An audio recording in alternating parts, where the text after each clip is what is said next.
Good afternoon and welcome to the City Planning Commission review session for Monday, July 12th, 2021, held in the lower concourse of 120 Broadway. The time is 1:03 p.m. and a quorum is present. Before we begin our regular agenda, we will have a special presentation by the MTA regarding the zoning for accessibility proposal, and we will follow that immediately with the post-hearing follow-up on the same proposal. Good afternoon, Commissioners. I'm Frederica Cuenca. I'm Deputy Chief Development Officer for Planning at the MTA, and it's my pleasure to discuss the MTA's capital program and our commitment to increased accessibility. In order to move New York City and the region, the MTA has a truly massive infrastructure, 8,000 subway and railroad cars, nearly 6,000 buses, 1,600 miles of track, 225 substations, and much, much more. So while the operating budget covers the service and everyday maintenance, it's the capital budget that funds the major investments necessary to keep the system running reliably and safely. And it's also the way we pay for major changes to the system, like retrofitting our stations for ADA accessibility. So,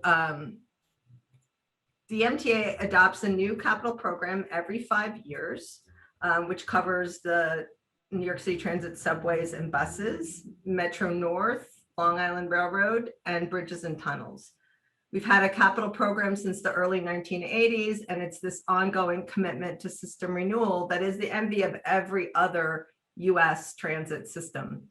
An investment in the MTA's capital program is an investment in the future of New York and its customers and its riders and its residents. To develop this capital program, the MTA engages in an extensive planning exercise that outlines the projects that are most important to maintaining and improving our systems. These plans also identify funding sources that will be used to support those projects. Each capital plan is approved by the MTA board and the Capital Plan Review Board, which includes representatives of the governor, state, senate, and assembly, and the mayor. Next slide. The 2024 capital program was approved by the MTA board and deemed approved by the CPRB in January of 2020 and lays out an investment plan of $54.8 billion. In this plan, our biggest priorities are keeping our bridges and tunnels and other infrastructure, subways, in good working condition. We'll invest in new buses and train cars. We'll be modernizing signals, and we'll strategically expand the network. And of course, one of the very important investments is upgrading and improving accessibility at subway and rail stations. We have 77 stations that we've outlined to invest in this program. The plan was a product of extensive public engagement with local elected officials, community members, advocacy and business groups, and was expressed as part of the New York City Transit Fast Forward Plan, Metro North's Way Ahead Plan, and Long Island Railroad's Forward Plan. These were all released in 2018, and our capital program built on the priorities that were outlined in those plans. Next. The MTA is fully committed to making our subway and rail systems accessible, as demonstrated by the historic commitment of more than $5 billion in the current capital plan that will make an additional 77 stations accessible. The 20 to 24 capital program has a goal that when that set of stations is complete, no subway rider will be more than 2 stations away from an accessible station.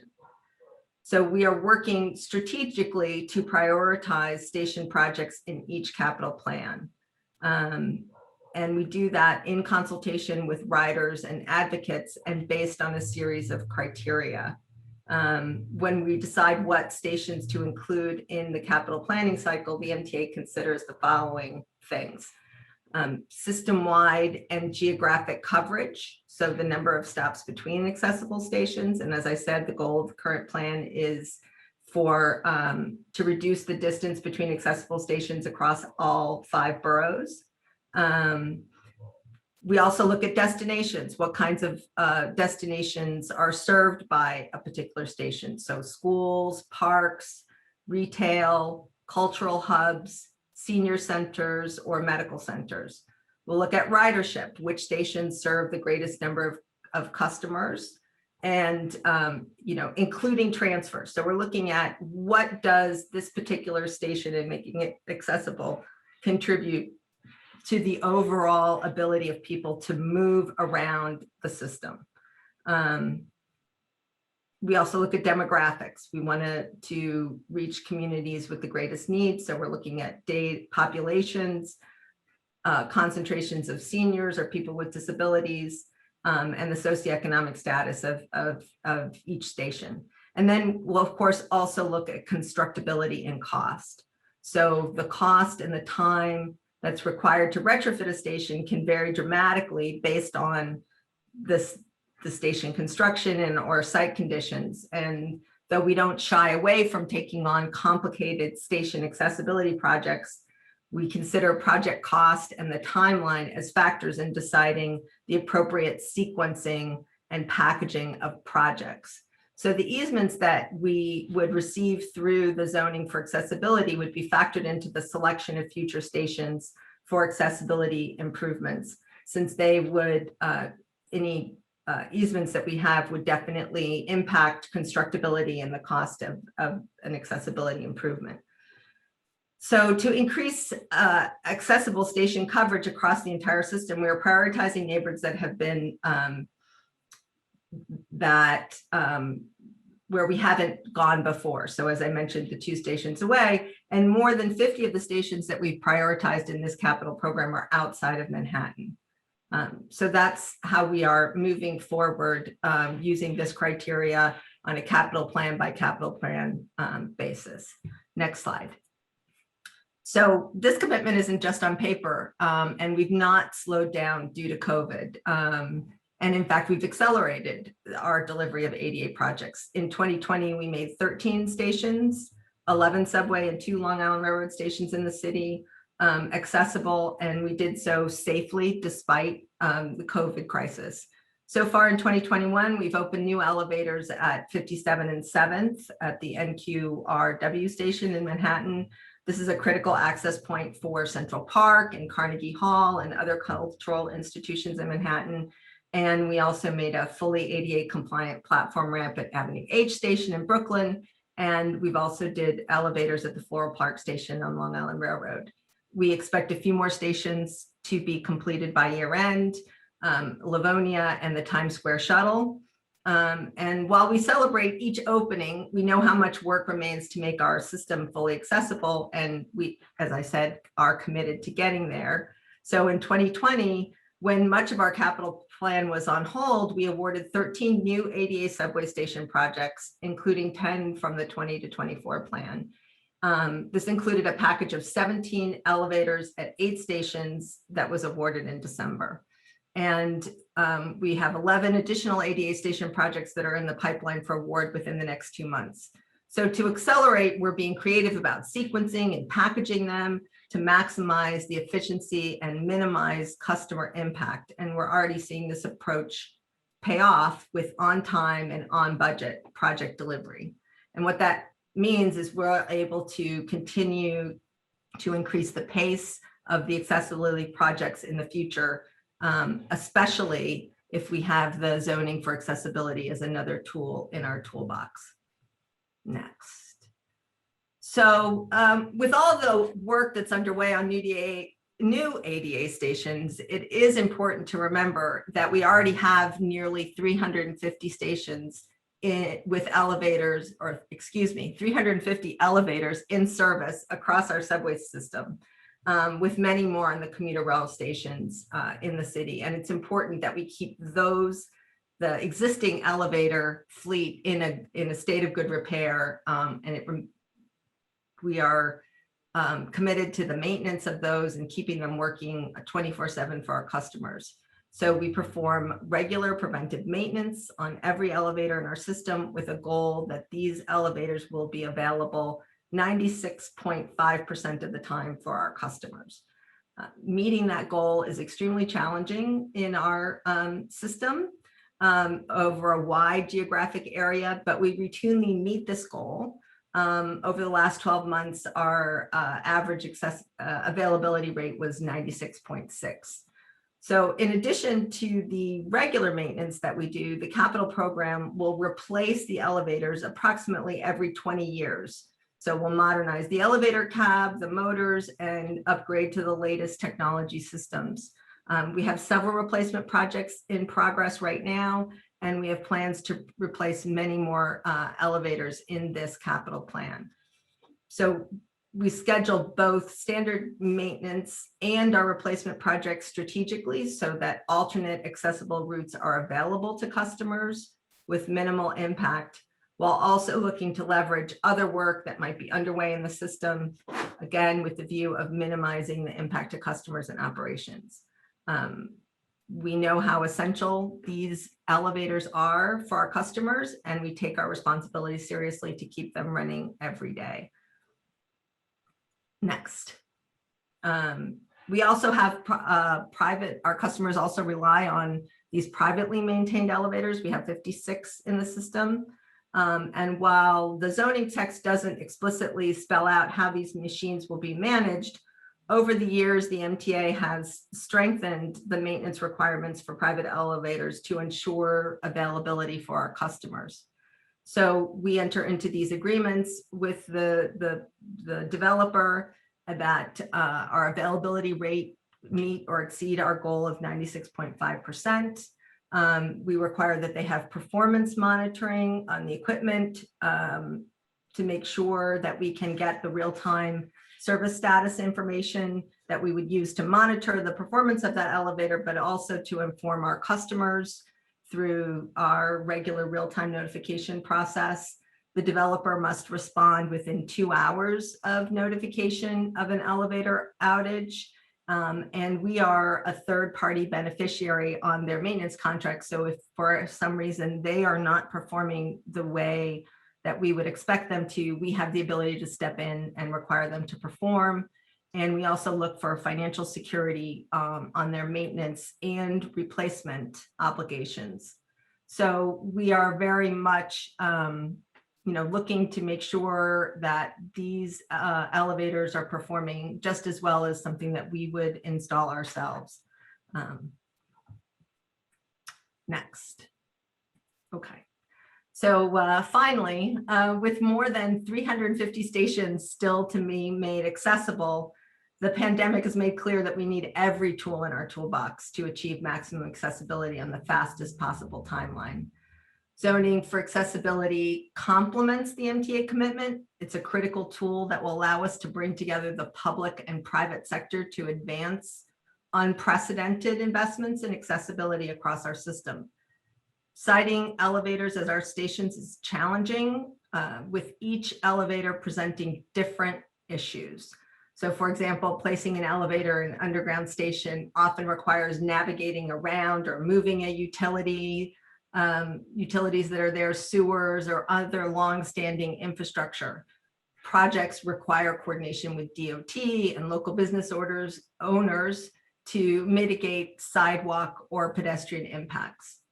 Any private investment through the zoning for accessibility would complement our capital plan to help meet the system-wide accessibility goal more rapidly and efficiently by leveraging development opportunities, maximizing the reach of precious public capital dollars. With this zoning in place, we are also creating a better built environment. When a developer erects a new building, they plan for it to be there for a long time. When the MTA builds an additional station, in addition to a station like an elevator, it will also be there for many, many decades. If we can plan these changes together, the end result will be a better neighborhood with good access and visibility and circulation well into the future. So with that, I'm available to take questions from the commissioners. Vice Chair Knuckles. Thank you. Thank you for the presentation, Frederica. I noticed in our package that there were 32 community boards in favor and I think 13 opposed, and then I assume that's with conditions. So should we assume that those 13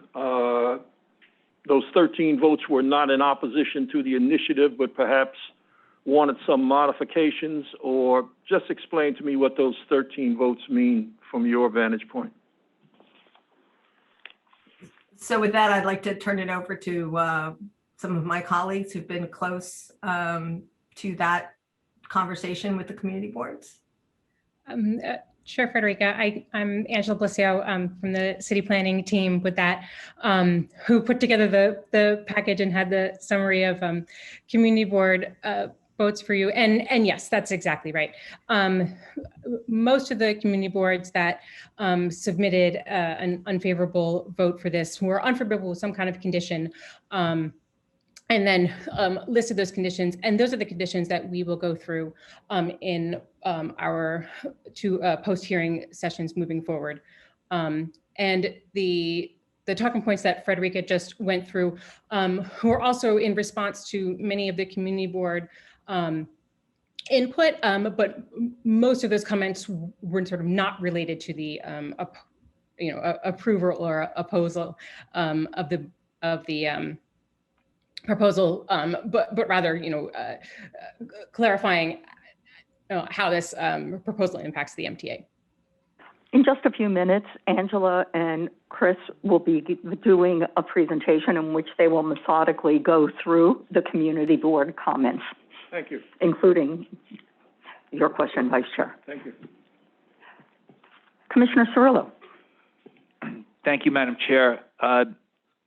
Frederica, it's good to hear you. I just wanted to, one of the issues that came up at the public hearing, and also I know in some of the comments that we did receive, indicated a concern, which I obviously understand, about the amount of time that the MTA may take to make certain key decisions about whether or not an easement would be necessary, and then how long that, that delay would take to ultimately, further delay any potential development around the city. And I mean, obviously, I'm assuming what your time frame would at least want to be, but can you address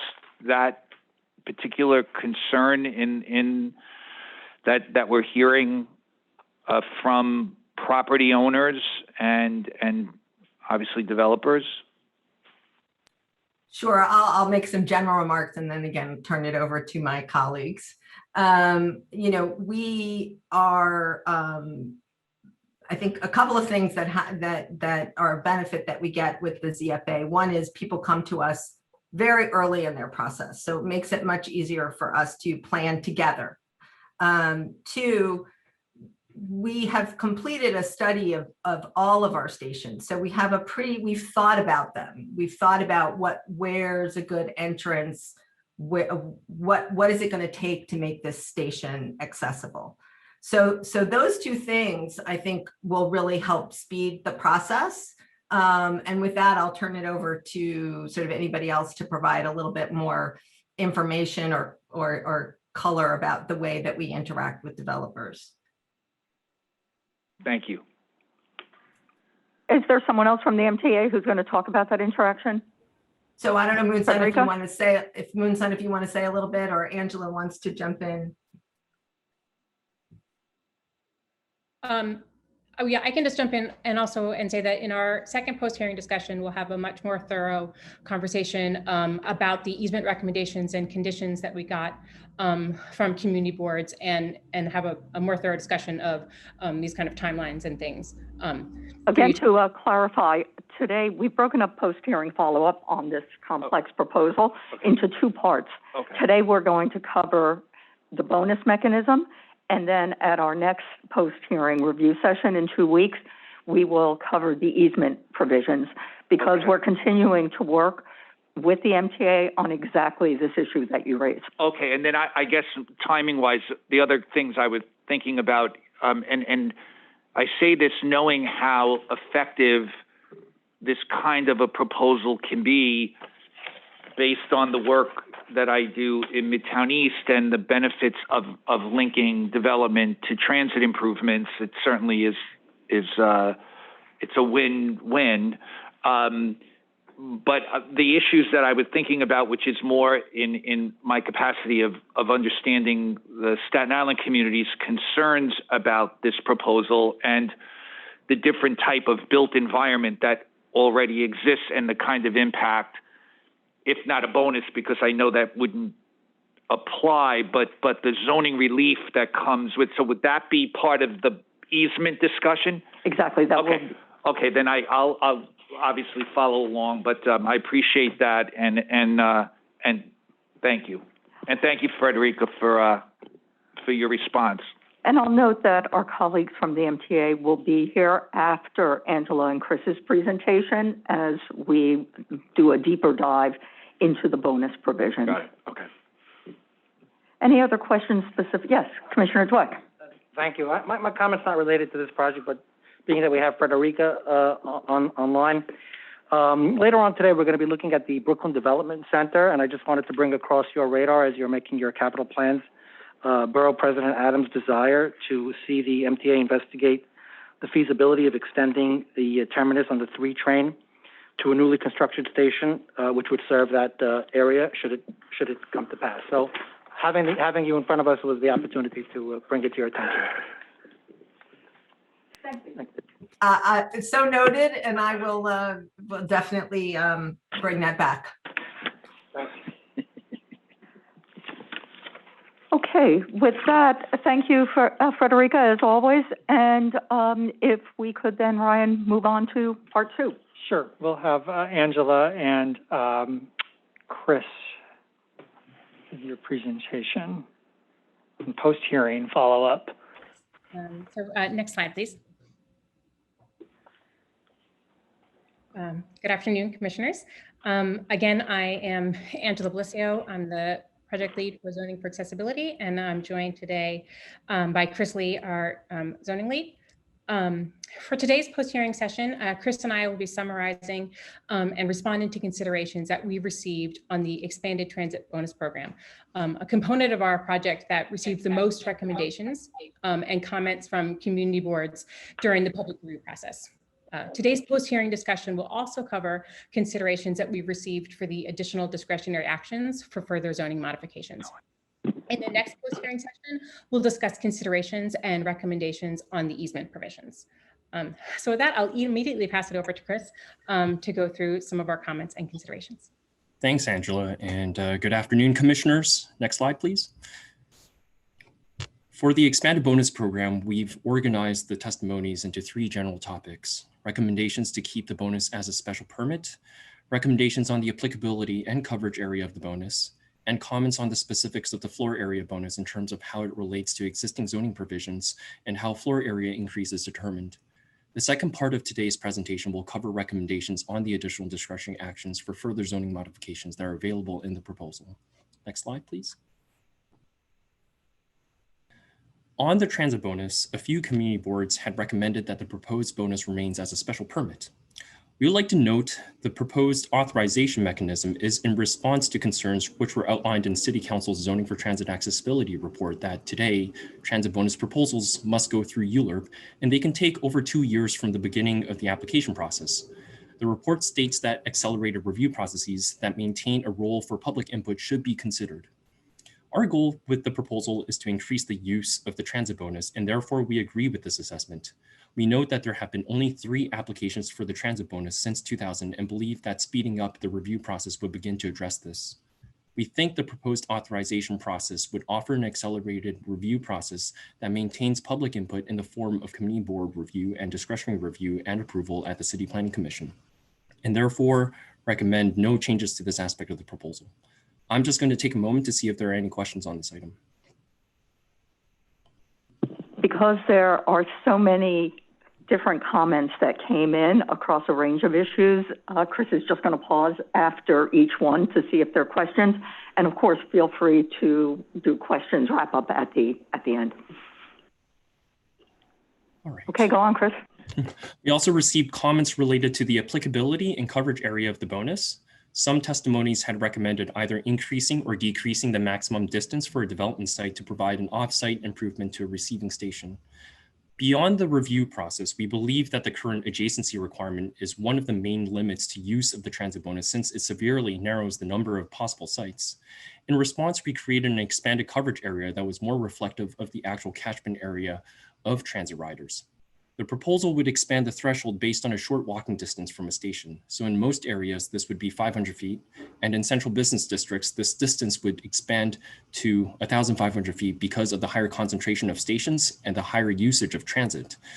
We believe these distances are appropriate for the bonus coverage area and feel that this expansion would provide more opportunities to provide density ameliorating improvements. An even greater distance would weaken the nexus between where a site is being developed and where the improvements is being provided, while a shorter distance would be more limiting than the distance that people typically travel to a subway station. We therefore recommend keeping the coverage area as proposed. We also got a few recommendations to expand the program to mid-density zoning districts to further increase opportunities for improving stations in other areas of the city. Our goal with the proposal is to allow the transit bonus in the widest possible range of zoning districts. However, with the maximum of a 20% floor area increase, we've been mindful of the need for projects to generate a substantial amount of floor area to make for a viable transit bonus proposal. Keep in mind that even single elevators in the East Midtown framework translates to 40,000 square feet of bonus floor area.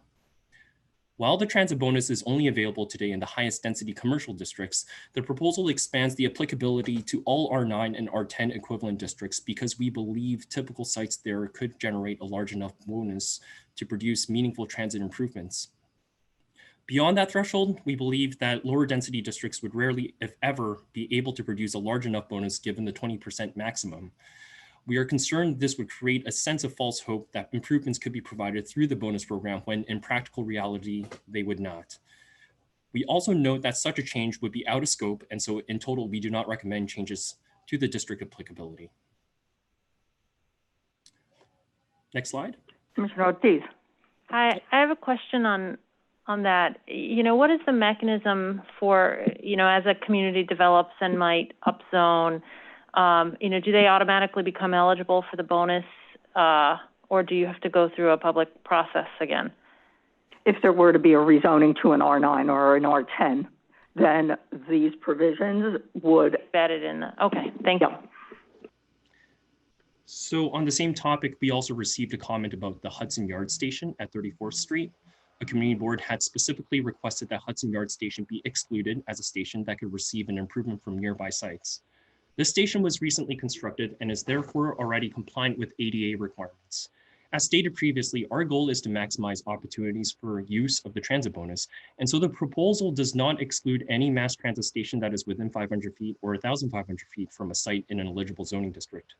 But given the station has been so recently constructed and at least partially through a separate zoning framework, we recommend removing Hudson Yard Station from the bonus applicability. Next slide. The third bucket of items relates to the amount of floor area increase in terms of how it would work with other density bonuses and zoning provisions, and how the amount is determined in relation to the improvements that are being provided. A few community boards had voiced concerns about the amount of bonus that could be generated on very large sites, particularly when a zoning lot consists of multiple tax lots. Many of these community boards had recommended limiting the amount of bonus generated on such merged zoning lots. We note that basing the amount of bonus on the zoning lot is consistent with how zoning regulations are applied, since zoning lot is the unit that zoning regulations are based off of. This is true for the current transit bonus. We would also like to note that while a larger zoning lot is seeking a bonus could receive a greater floor area increase, the amount of required improvements would need to be much greater through the discretionary review process for it to be commensurate with the bonus. Given all this, we do not recommend changes to the proposal. We also received a comment related to density impacts generated by the bonus floor area. a community board recommended creating a finding that the transit bonus does not adversely impact the surrounding community. We note that the proposed transit bonus doesn't have such a finding because the improvements generated through the bonus are in fact density ameliorating. In addition, the bonus allows for a maximum floor area increase of 20% and can often already be achieved as of right through other available bonus mechanisms such as the plaza bonus or theater transfers. Finally, since the transit bonus is a discretionary action, the effects of the bonus would be assessed through the necessary environmental review. As such, we don't believe it is necessary to add a new finding and therefore don't recommend changes to the proposal. But on a related note, another community board requested full environmental review for each bonus application that would assess the cumulative environmental impacts of multiple bonuses in one area. And this comment is actually reflected in what will happen when a site applies for the bonus. Since an authorization is a discretionary action, any bonus application would require environmental review, which would account for cumulative impacts of any known bonus projects. And because of this, no changes to the proposal are needed here. So in the next few slides, I will focus on— Commissioner, Chris, for a moment, Commissioner Ortiz. Sorry, I want to go back to this question because it's connected to the floor area bonus. For mid-density districts and really when we're talking about a threshold, I mean, you're looking at the highest density districts. Could you just speak quickly to the analysis that was conducted that made you determine that, it was highly unlikely that, a density bonus or an FAR bonus in a higher mid-density district, let's say, would not be used? Sure, and that's a very good question. Just keeping in mind that transit improvements are pretty costly, very expensive, and take some time to plan out these improvements with the MTA. What that means is that whatever floor area increases generated through the bonus program would have to generate enough value and to fund the improvements themselves. And the second factor is that we have a 20% bonus, which is pretty typical of other citywide bonuses. So those two things in combination means that only in the higher density districts would we see a floor area increase that is sufficient and substantial to fund these types of improvements. Those are— I would also note that if there were that unicorn site that we're not aware of in an R8 where a developer thought that the economics would work, one could apply for a zoning change to do that. But in one, we didn't believe the economics were extremely unlikely to work. And so we didn't want to create a mechanism, much like the current mechanism, which has been on the books for 20 years and has produced only 3 applications. I have to say, having someone come forward with that odd R8 site where it would work is, I can imagine, something that the department would then work with them to see if such a rezoning were necessary. But because of its unlikelihood, we did not include it in the proposal and did not do the environmental analysis for it. Can we go to the next slide, please? Thank you. A couple of testimonies have recommended a requirement that in areas where the voluntary inclusionary housing bonus applies, the transit bonus may only be used after inclusionary housing bonus, after the inclusionary housing bonus has been exhausted. While it should go without saying that the department supports all opportunities to maximize affordable housing opportunities, we note there are many instances where zoning tools are used to support a number of different policy goals. In this case, improvements to the transit system. The key is ensuring a balance between these two objectives, and we aim to ensure that balance with this proposal by allowing these two bonuses to be usable in any possible combination. Under the Voluntary Inclusionary Housing Program, the proposal would allow sites to stack the two bonuses and to use each bonuses exclusively or in any combination. This flexibility reflects the fact that voluntary inclusionary housing sites do not always reach the permitted maximum floor area due to the specifics of the program.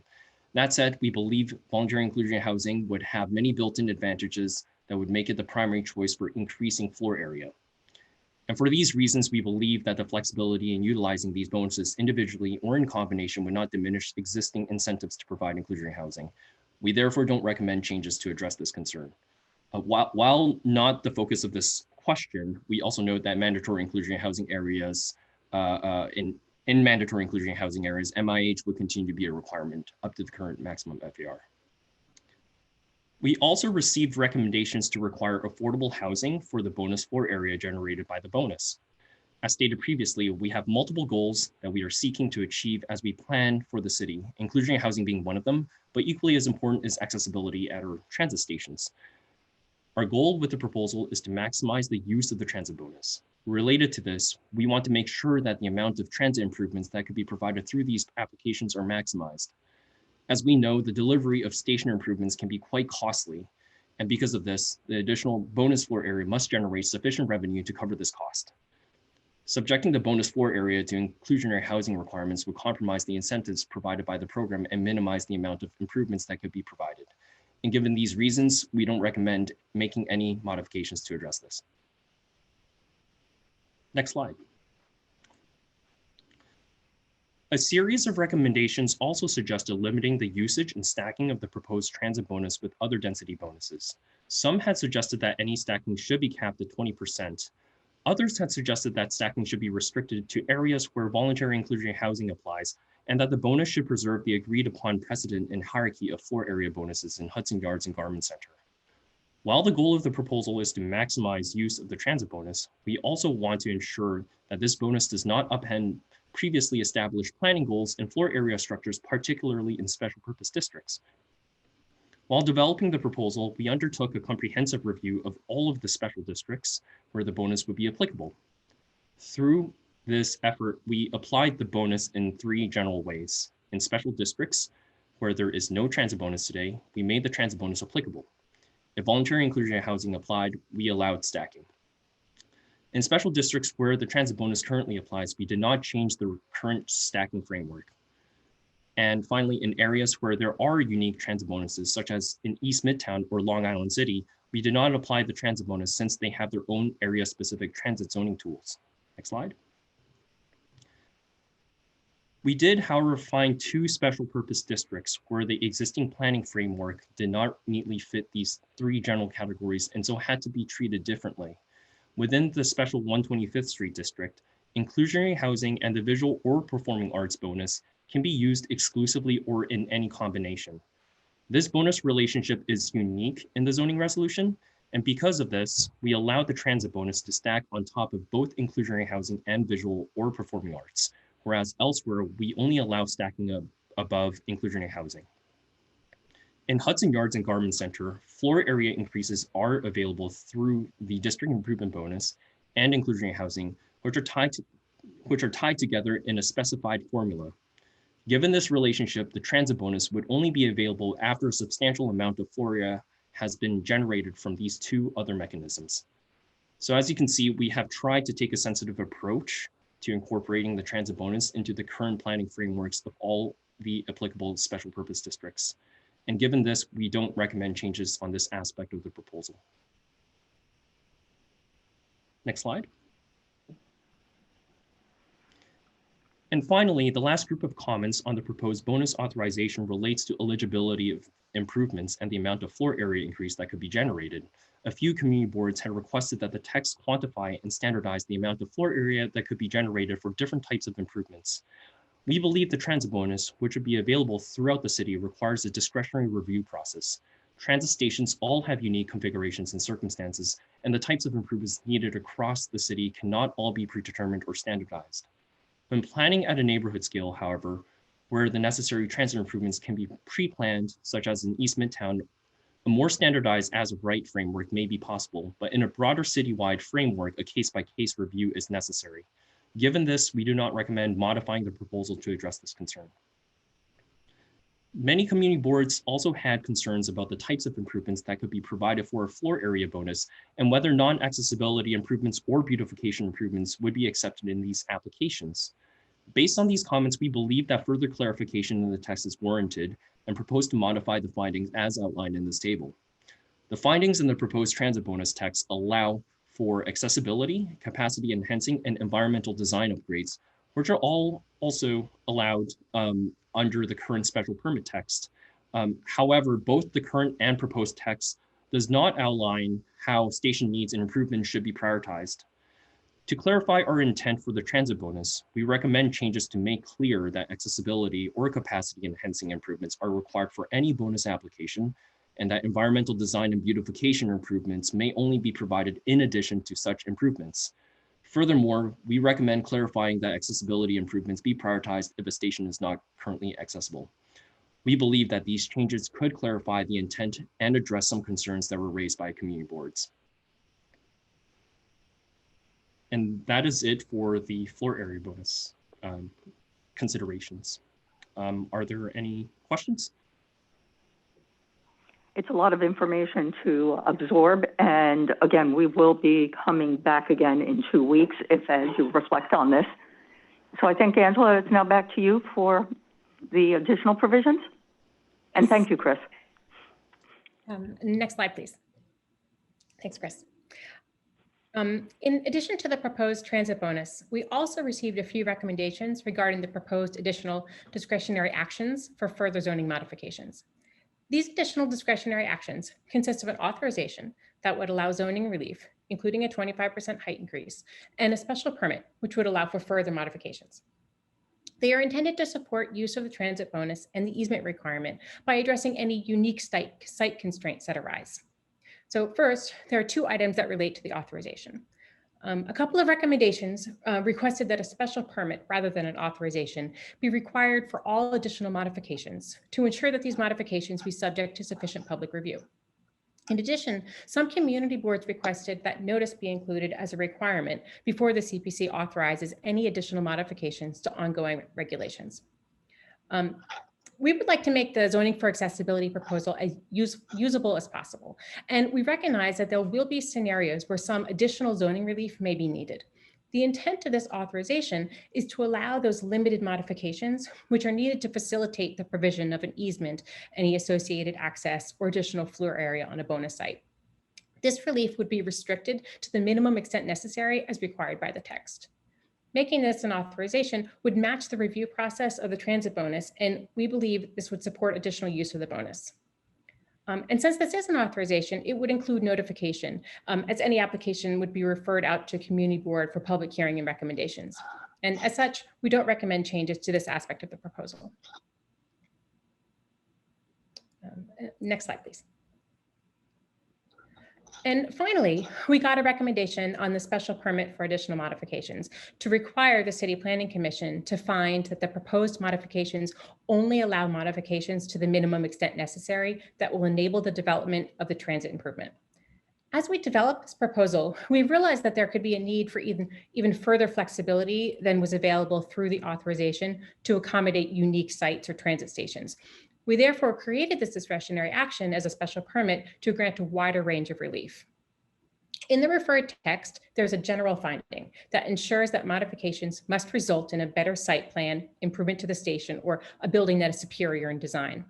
In response to this comment, we believe that the text in the finding could be a little too open-ended, and therefore recommend that we clarify any modifications should be necessary and needed to facilitate an easement, transit access, or additional floor area on the bonus site. And so this concludes part 1 and part 2 of our post-hearing discussion. Next slide, please. So today we reviewed and discussed testimony that we received on the extended transit bonus program and the additional discretionary actions for further zoning modifications. As we mentioned at the beginning of this presentation, we'll be addressing comments received about the easement provision at the next review session. So we are happy to answer any additional questions related to considerations that were covered today. And thank you very much for your time. Any questions? Okay, thank you both. Thanks, Angela. So the second item on our agenda is a certification of a zoning map and zoning text amendment in Brooklyn Community District 5. Alexandra Patti-Diaz is going to present.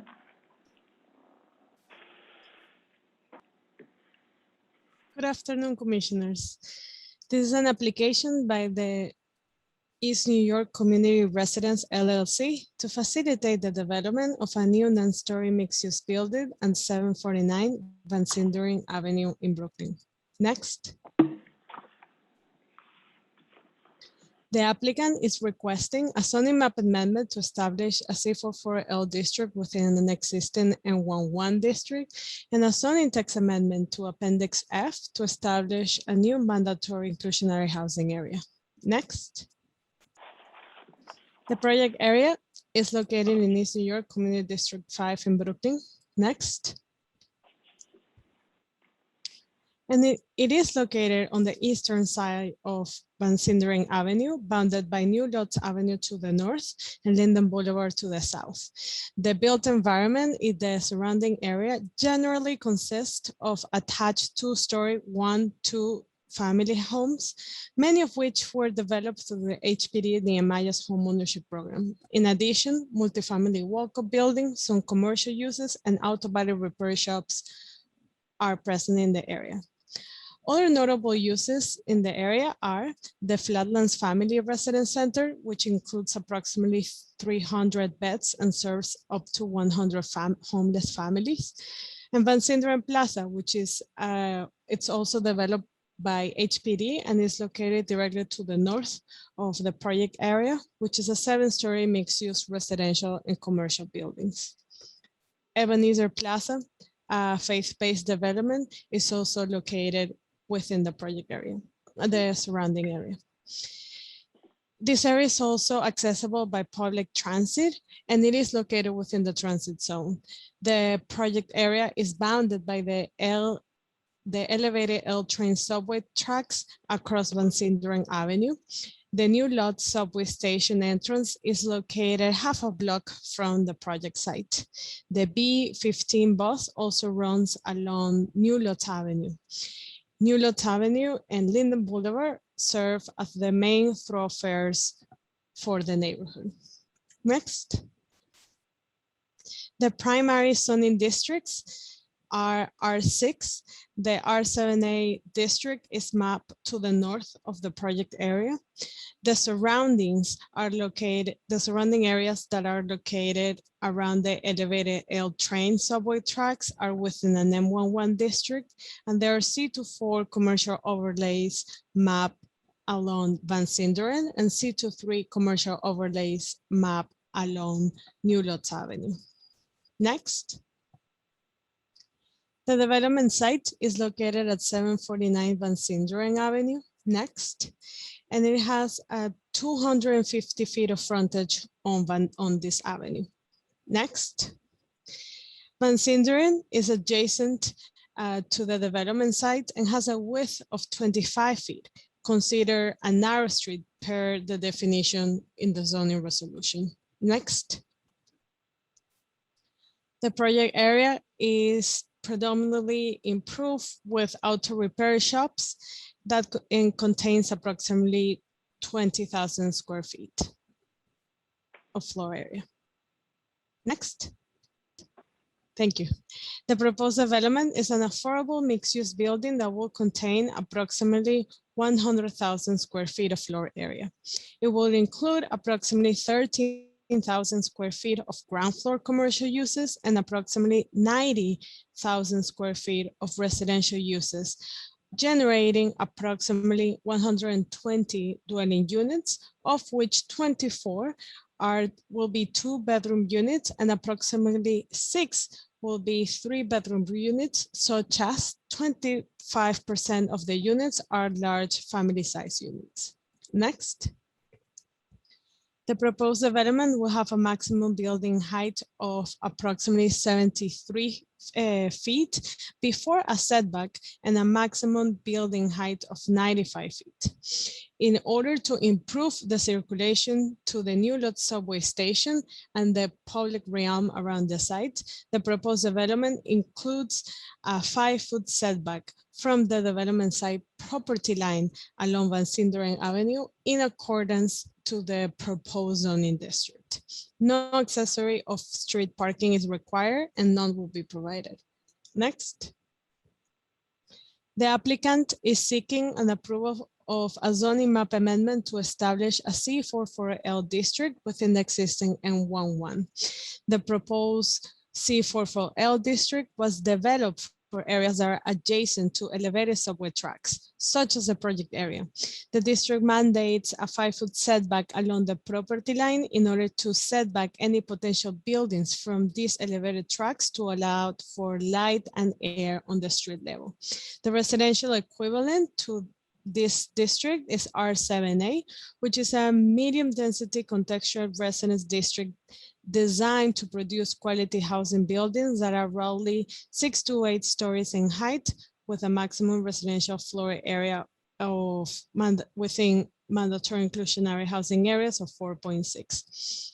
Under the the proposed C44L, buildings can reach a maximum building height of 115 feet. The maximum commercial and community facility FAR is 4.0. Next. Here we can take a look at the proposed project area, which includes the project site and adjacent lots. Next. This proposal triggers the need to amend the Appendix F of the zoning resolution in order to include a new mandatory inclusionary area, MAP 5, in Community District 5.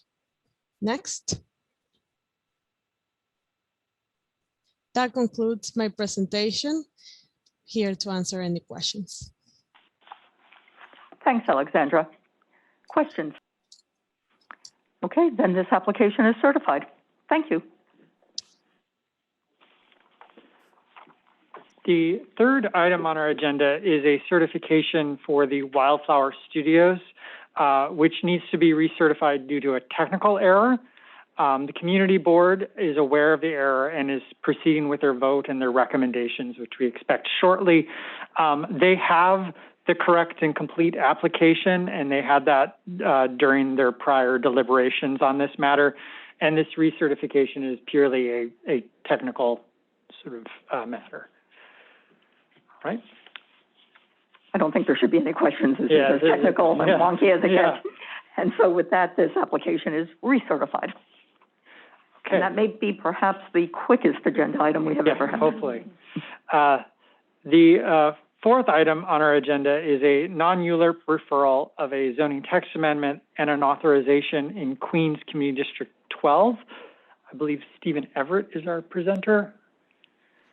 Yes, and good afternoon, commissioners. Next slide, please, Jeff. This is a private application by Archer One LLC to develop an as-of-right mixed-use building in downtown Jamaica within the special district. And they're proposing to establish within that special district a CPC authorization that would allow curb cuts on otherwise restricted streets in some instances, and the concurrent use of that authorization to facilitate the establishment of a permitted loading berth for the development under construction. Next slide, please. The Jamaica Plan rezoning and the special district was established in 2007. And at that time, the goals were to increase the density in the downtown core and provide for a mix of uses adjacent to transit nodes, while encouraging affordable housing production through the creation of the special district and the inclusionary housing designated areas, or voluntary inclusionary housing, while protecting the low-scale neighborhood character outside of the downtown core. I'll note here that the current project area is denoted by the red dot in the C63 district within the special district. Next slide, please. Like other special districts, the Downtown Jamaica Special District text limits bulk and use controls for a variety of regulations, one of which is location of curb cuts, which are restricted, as you can see on this map, along several primary streets, Jamaica and Archer Avenues, which run east and west, and Sutphin Boulevard, which runs north and south. The idea was that these would be primary retail frontages where uninterrupted street walls would be encouraged to the extent practicable, and curb cuts would therefore be encouraged on side streets. The project area is located at the intersection of Archer Avenue and 160th Street, shown there in red, with frontage on 2 restricted streets and one side street where curb cuts are currently permitted. Next slide, please.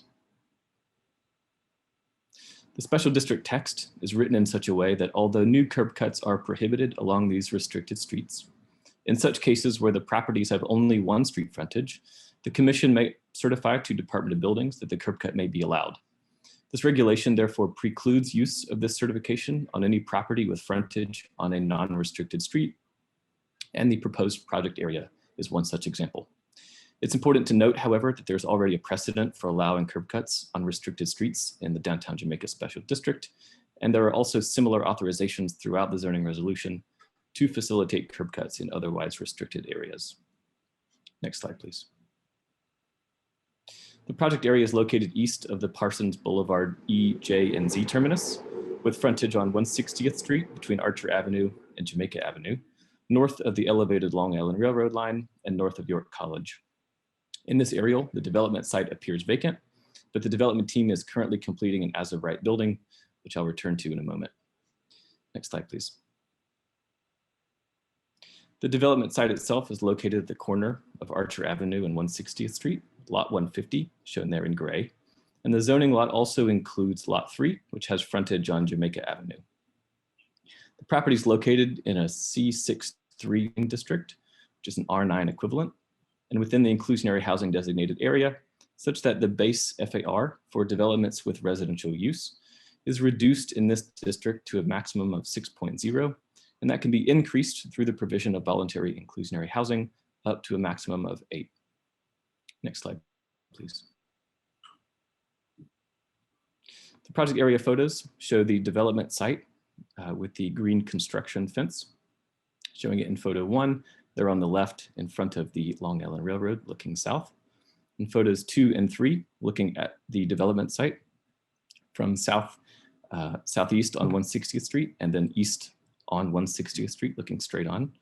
Next slide, please.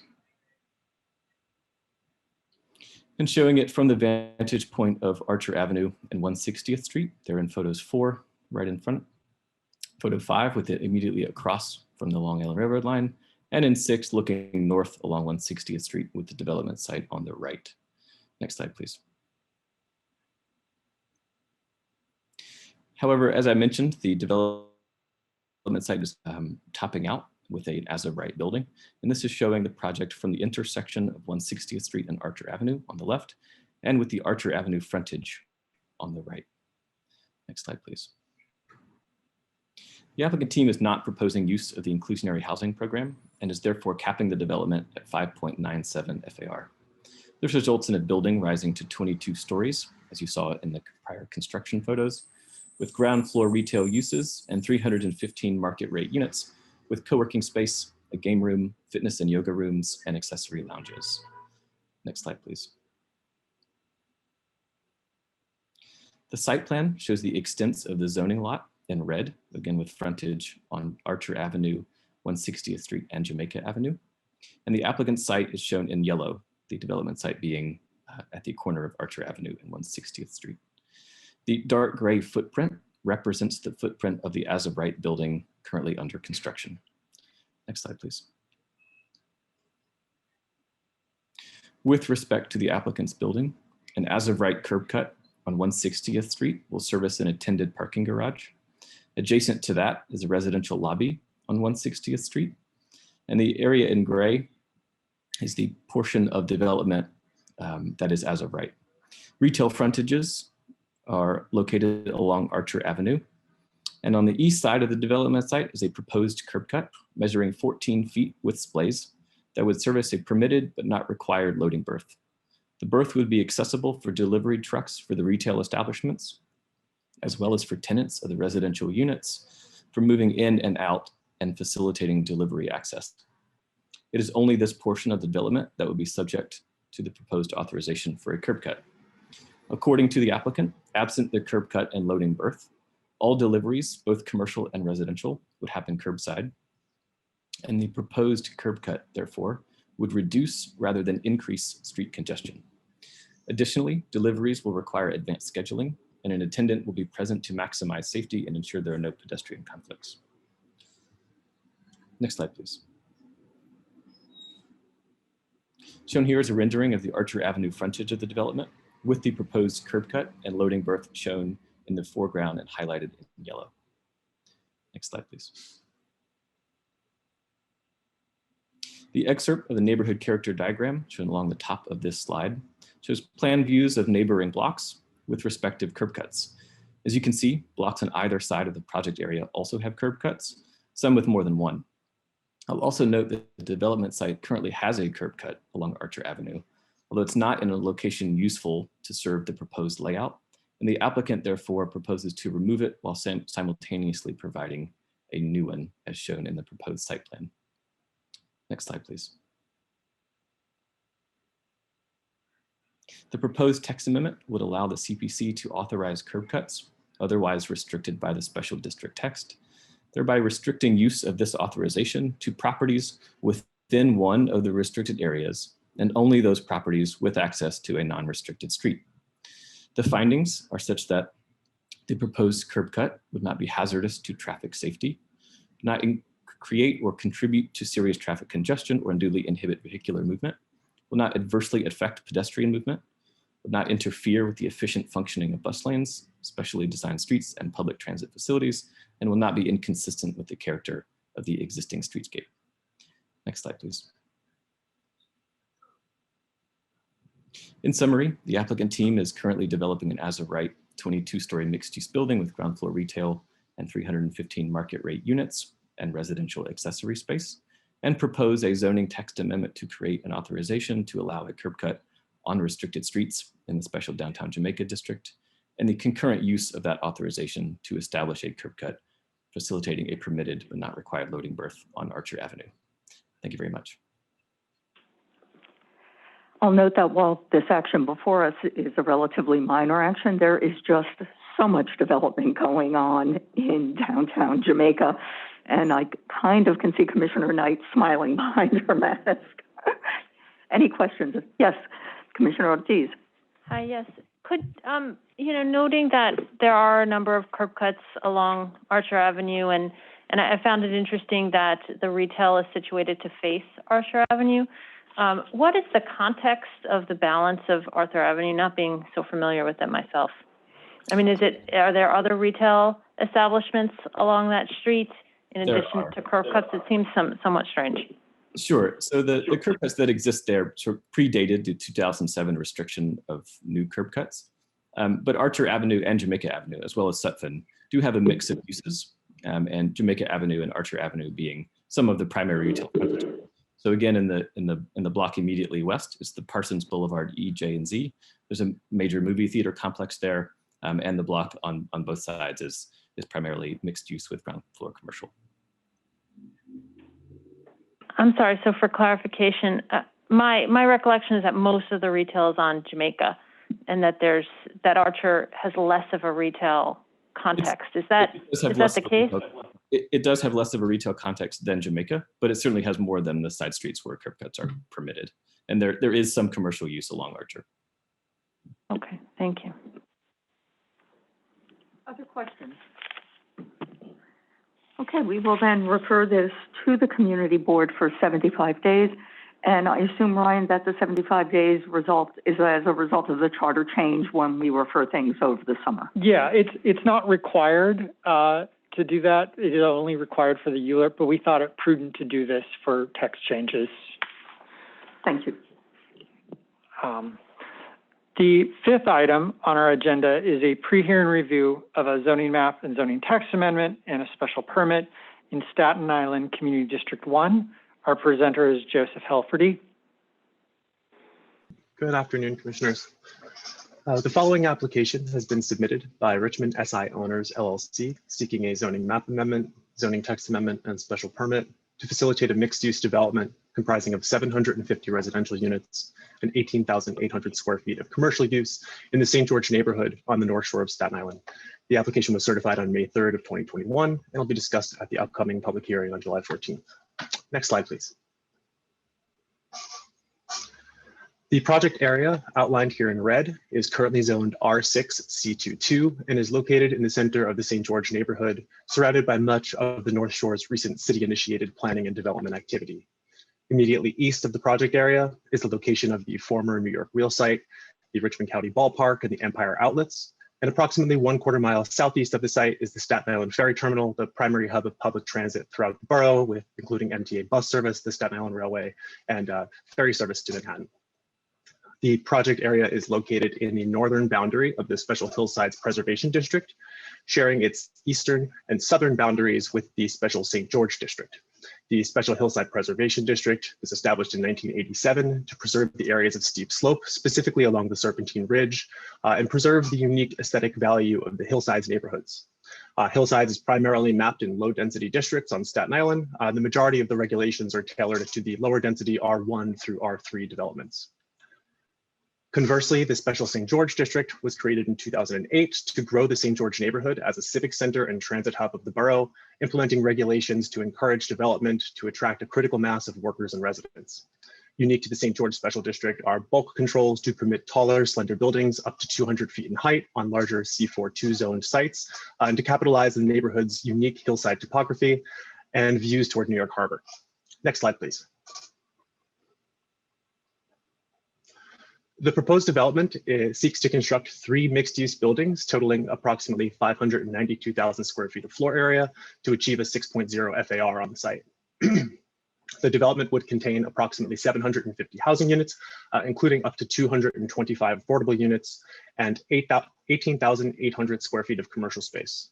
The development is proposed to contain 331 parking spaces in the basement and cellar levels of buildings 1 and 3.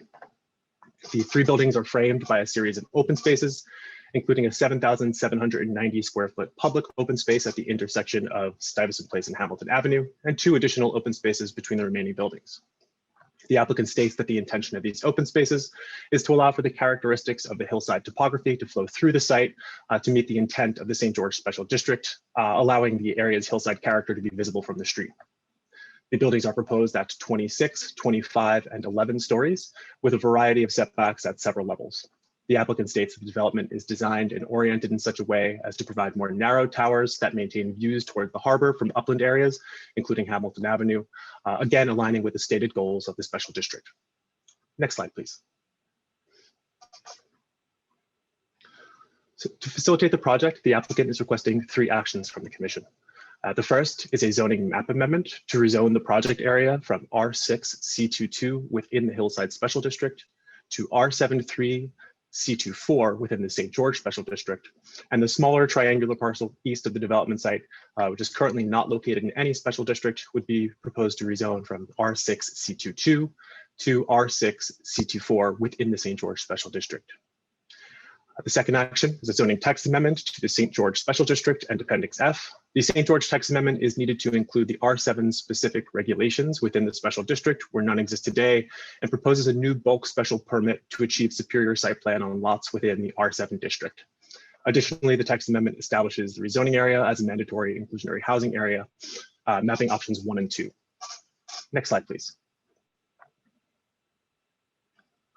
Lastly, the applicant is requesting the proposed bulk special permit to allow for waivers of the maximum building height for buildings 1 and 2, setbacks for portions of all 3 buildings ranging between 3 and 9 feet, waiver of rooftop regulations for building 2, and waiver of required rear yard to respond to the irregularities in the zoning lot boundary for a small portion of building 1. Additionally, the special permit would allow for the waiver of the St. George Special District planting requirements. This would allow for the creation of the both public and private open spaces. Next slide, please.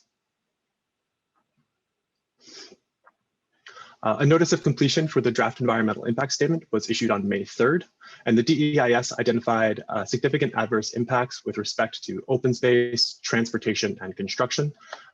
Mitigation measures were identified in the DEIS and continue to be explored further in the FEIS. Next slide, please. Following certification, the application was referred to Staten Island Community Board 1, who held a public hearing on June 2nd. On June 9th, the Community Board passed a motion to disapprove the application by a vote of 28 in favor of denial and 1 opposed.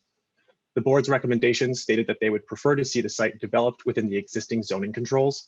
Specifically, the board's recommendation states that the removal of the site from the Hillside Special District is unprecedented, that the application seeks to establish and modify the St. George Special District, and then further modify the development through the use of the special permit, and that the application establishes an unprecedented density in the borough, where R6 is currently the highest density district mapped. Following the community board's review, the application was then referred to Borough President James Otto. The Borough President's referral period expired over this weekend, with the deadline to submit being today. At this time, we have yet to receive that recommendation. However, based on prior comments, it's anticipated that he will recommend denial of the application. Next slide, please. And thank you for your time, commissioners. Again, this application will be scheduled for a public hearing on July 14th. I'm happy to answer questions now on the applicant this coming Wednesday. And obviously, when we receive the Borough President's recommendation, we'll pass it along. Questions? Commissioner Cirillo.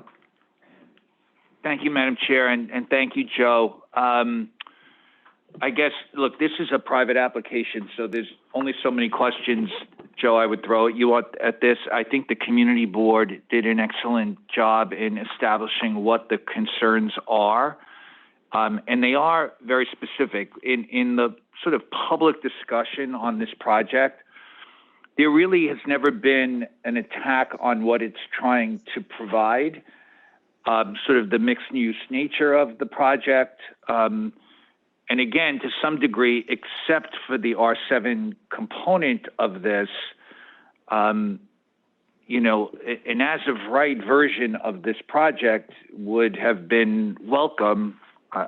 I'll say that, I believe would be welcome in the community. And as you all know from the work that this commission has done, there's a lot going on in this community. And unfortunately, the height of this development has actually really eliminated more specific discussions about infrastructure and the impact on a variety of other issues in the community that we spent more time on during the Bay Street corridor discussion than we are now, because this has just been caught up in, this is just too big. And again, I find that unfortunate because there's other substantive issues that we could be getting to. But again, this is a private application, and I'll look forward to whatever discussion occurs when we have the applicant before us on Wednesday. The one issue I would ask the department is about the carve out of the site from the R6 to the R7 proposal, and how I'm assuming it's gotten this far that there's a comfort level with this. But when you look at the zoning map and what the amendment is, it's literally carving out between the R6s, this R7 sliver, to accomplish the applicant's goals. And so there are terms I don't like to use because they get used a lot, and they have legal bearing, and sometimes it's not legal, but there's a issue to at least discuss. But we're comfortable, I'm assuming, since we're 2 days before public hearing, with this site being carved out of the R6 with R6 in front of it and R6 behind it to be the R7 to facilitate at least this proposed plan, which obviously is with an R7 sort of base. Before Joe answers, I will note that there are times when we certify projects which are ready to be certified, but where the department is explicitly opposed to it. And in those instances, I will make a statement. There are other instances when projects where we may have disagreements with at the margins or with some of the features with what the applicant is proposing. So I just want to clarify that the fact that something is 2 days before a public hearing doesn't mean that the department supports it. You may recall a number of years ago, we actually voted down a proposal in Brooklyn, in Coney Island. It was a small proposed upzoning that we thought was just entirely inappropriate. Yes. But I'll turn it over to Joe with respect to this one specifically. Thank you for that sort of, and I certainly, I don't disagree with that at all. I guess I'm framing it in a way thinking it's come this far and the issue hasn't been raised before, so perhaps that's how we see the application. But I'm obviously very pleased to hear whatever discussion or thoughts the department has on this particular site and the proposal before us. Yeah, of course. Thank you, Commissioner Cirillo. So the proposed rezoning area, specifically the R7-3 portion of that, encapsulates the entire block frontage that is Stuyvesant Place and Richmond Terrace along the curvature there. So in total, it includes 3 development sites, an existing building, a second development site that was analyzed in the EIS, and the applicant's proposed site, several acres in total. So, upon review, the department was comfortable with the proposed boundaries that were being shown by the applicant. Additionally, the small triangular parcel being included within the St. George Special District, trying to eliminate having any kind of isolated parcels that weren't part of the larger planning framework for the area. But to concisely answer your question, the department, upon the review, was comfortable with these boundaries. Okay, I appreciate that, Joe. And I am not asking you to speak for the applicant because we'll be able to ask the applicant directly, but are you aware of any discussions that any considerations the applicant may have had in terms of modifying this based on what the public feedback has been to date? And again, when you have the community board and the borough board and likely the borough president all coming forward, and I realize it's the prerogative of the applicant to continue on with their plan, but was there any discussion even with us about what a development could look like built pursuant to sort of more of an as of right, I say as of right, with whatever waivers and special permits might grow out of that, but in an R6 version of this? So to the first part of that question, as of now, the applicant hasn't communicated to the department any potential changes. I think they're looking forward to speaking with the commission at the upcoming hearing. I will also say that based on the community board's feedback, while thoughtful, did not have a lot of actionable items short of, the site should be developed as of right. And to your point that you just made, as of right in this case doesn't truly mean as of right, since the development, as of right development options are very limited due to the hillsides rules. Specifically, and the applicant can speak more to this at the upcoming hearing, their EIS looked at a no action scenario that had a substantially lower number of units than the site would otherwise be able to accommodate under the R6 zoning. I will also say that early on in this application, the applicant made a number of revisions through the pre-certification process based on department feedback and outreach to elected officials. But at this time, they haven't indicated any changes yet to the department prior to the hearing.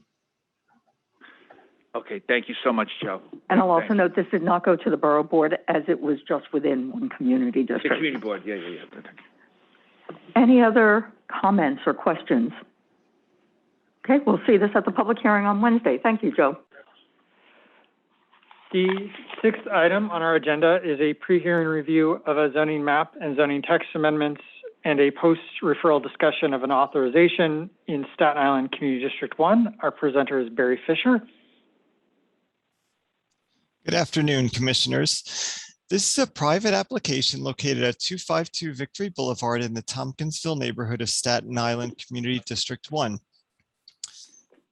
Next slide, please. Victory Boulevard is a mixed-use corridor connecting St. George and the Bay Street corridor to the west shore of Staten Island.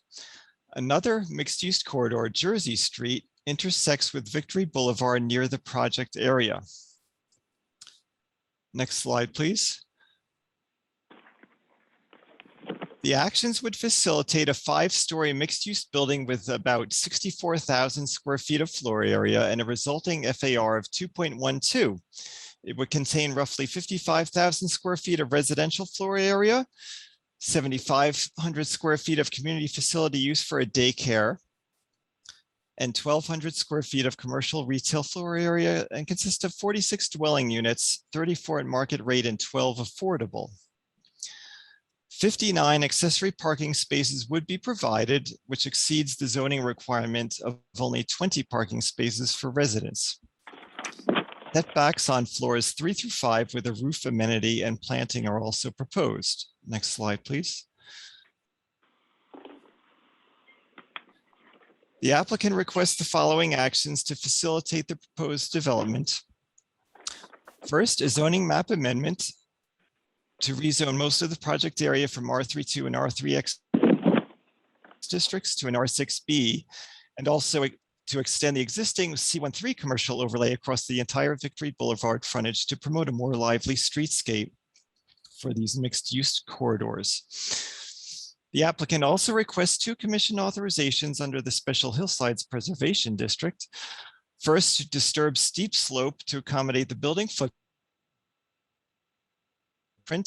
3 setbacks in the building would mimic the topography of the site. At the 3rd, 4th, and 5th floors, and 39% of the site would be preserved as an area of no disturbance. The second authorization is required to permit a community facility use within a residence district and a group parking facility of 30 or more parking spaces within hillsides. The daycare use will serve area residents. Lastly, options 1 and 2 to require permanently affordable dwellings on the development site and 2 adjacent parcels. Next slide. On May 3, this project was certified and duly referred to Community Board 1 and the Borough President for comment. The Community Board voted to recommend approval by 27-2, and the Borough President provided a favorable recommendation. I would be happy to answer any questions, and the applicant will be available on Wednesday to answer questions as well. Questions from the commission? Yes, Vice Chair Knuckles.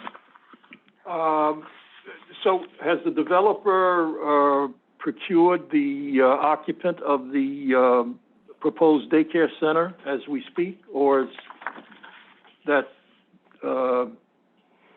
not been consummated as of yet? I am not aware of any agreement, but the applicant will be available for that question. That's just interesting. It's not often that you see a daycare. The space is configured, but not the use necessarily. So I thought that noteworthy. Thank you. Yeah, that'll be an interesting question to see what the developer, how the developer speaks to it. Yeah. Other questions? Okay, another public hearing on Wednesday. Okay, the 7th item on our agenda is a pre-hearing review of a non-ULURP citywide text amendment. Our presenter is Alex Plakis. Okay, thank you, everyone. Good morning. My name is Alex Plakis, and I work with the Housing and Economic Development Division. Next slide, please.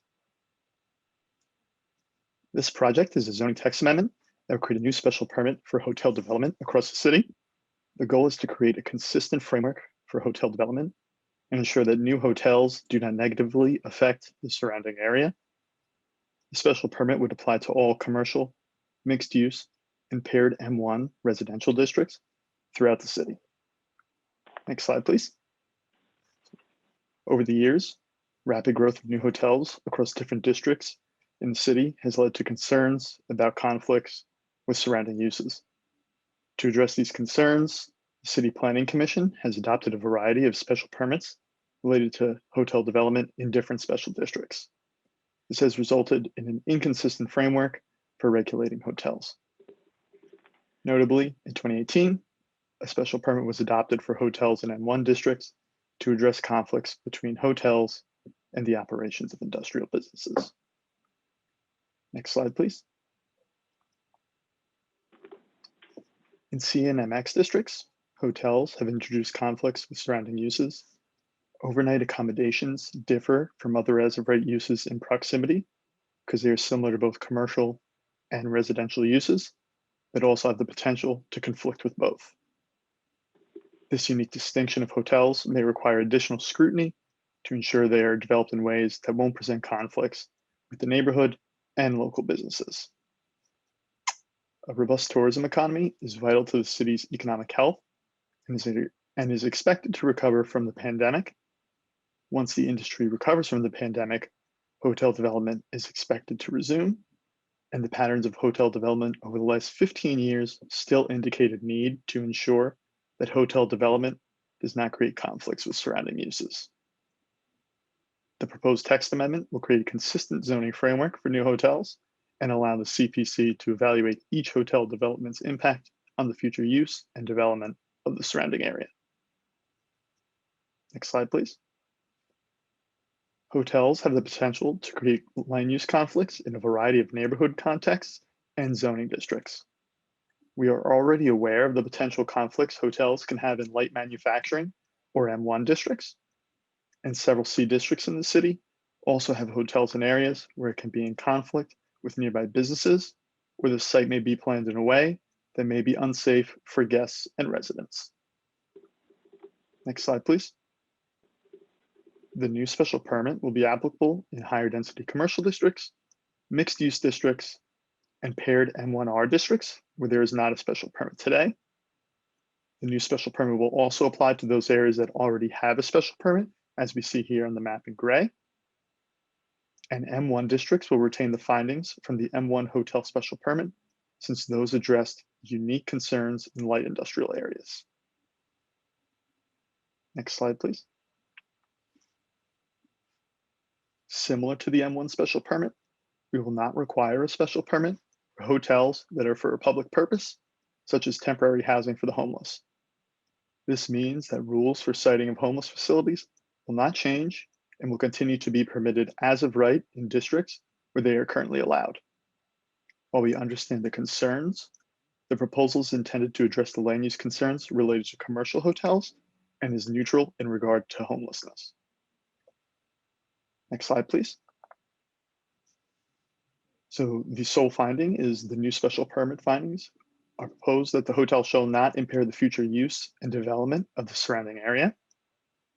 During public review, there have been criticisms about vagueness of the findings, and the department is working on ways to sharpen these findings to provide better guidance to communities and developers. Next slide, please. So because of the significant impacts that the pandemic is having on the hotel industry, we've created several provisions to minimize the likelihood that the special permit will impair the recovery of the hotel industry. Vesting of projects in the DOB pipeline differs slightly from normal vesting with this proposal. Aging projects, which were filed with the Department of Buildings prior to 2018, will need to obtain a foundation permit, but will have 6 years to complete construction. This differs from normal vesting in the time given for construction. Projects filed May 1st of 2018 and May 3rd of 2021 will need to obtain a zoning plan approval. This difference was meant to include a larger number of pipeline projects who may not be able to obtain a foundation permit prior to the adoption date. The longer time to complete construction is meant to allow these projects to build as the hotel market returns and financing for these projects is more readily available. These provisions are meant to allow projects that have followed the rules and major investments that have been made to be allowed to continue without obtaining a special permit. These provisions are also meant to allow for a portion of the 42,000 closed rooms to return that was stated in the DEIS, bringing back an important industry to New York City, and so that we are able to accommodate the expected number of visitors. Next slide, please. A draft environmental impact statement and market study were done to understand what the projected loss in rooms would mean for the hotel and tourism industries. Findings of the study and DEIS show we expect sufficient inventory by 2030 to support the amount of pre-pandemic visitors, which is a robust tourism economy. However, because of the special permit being expected to slow the growth of new hotels, it's expected that there would not be enough rooms to meet demand of the no action in 2035, leading to a shortfall of approximately 47,000 rooms. Because of this potential future shortfall of rooms and potential effects on visitation, the DEIS is showing a significant adverse impact on the hotel and tourism industries. However, we expect that as visitation recovers, the current concerns that have been raised with respect to hotel development over the last 15 years will once again arise, focusing attention on the subject of this proposal the regulation of how and where hotels are built. The Department of City Planning is currently developing and analyzing options for mitigation. Next slide, please.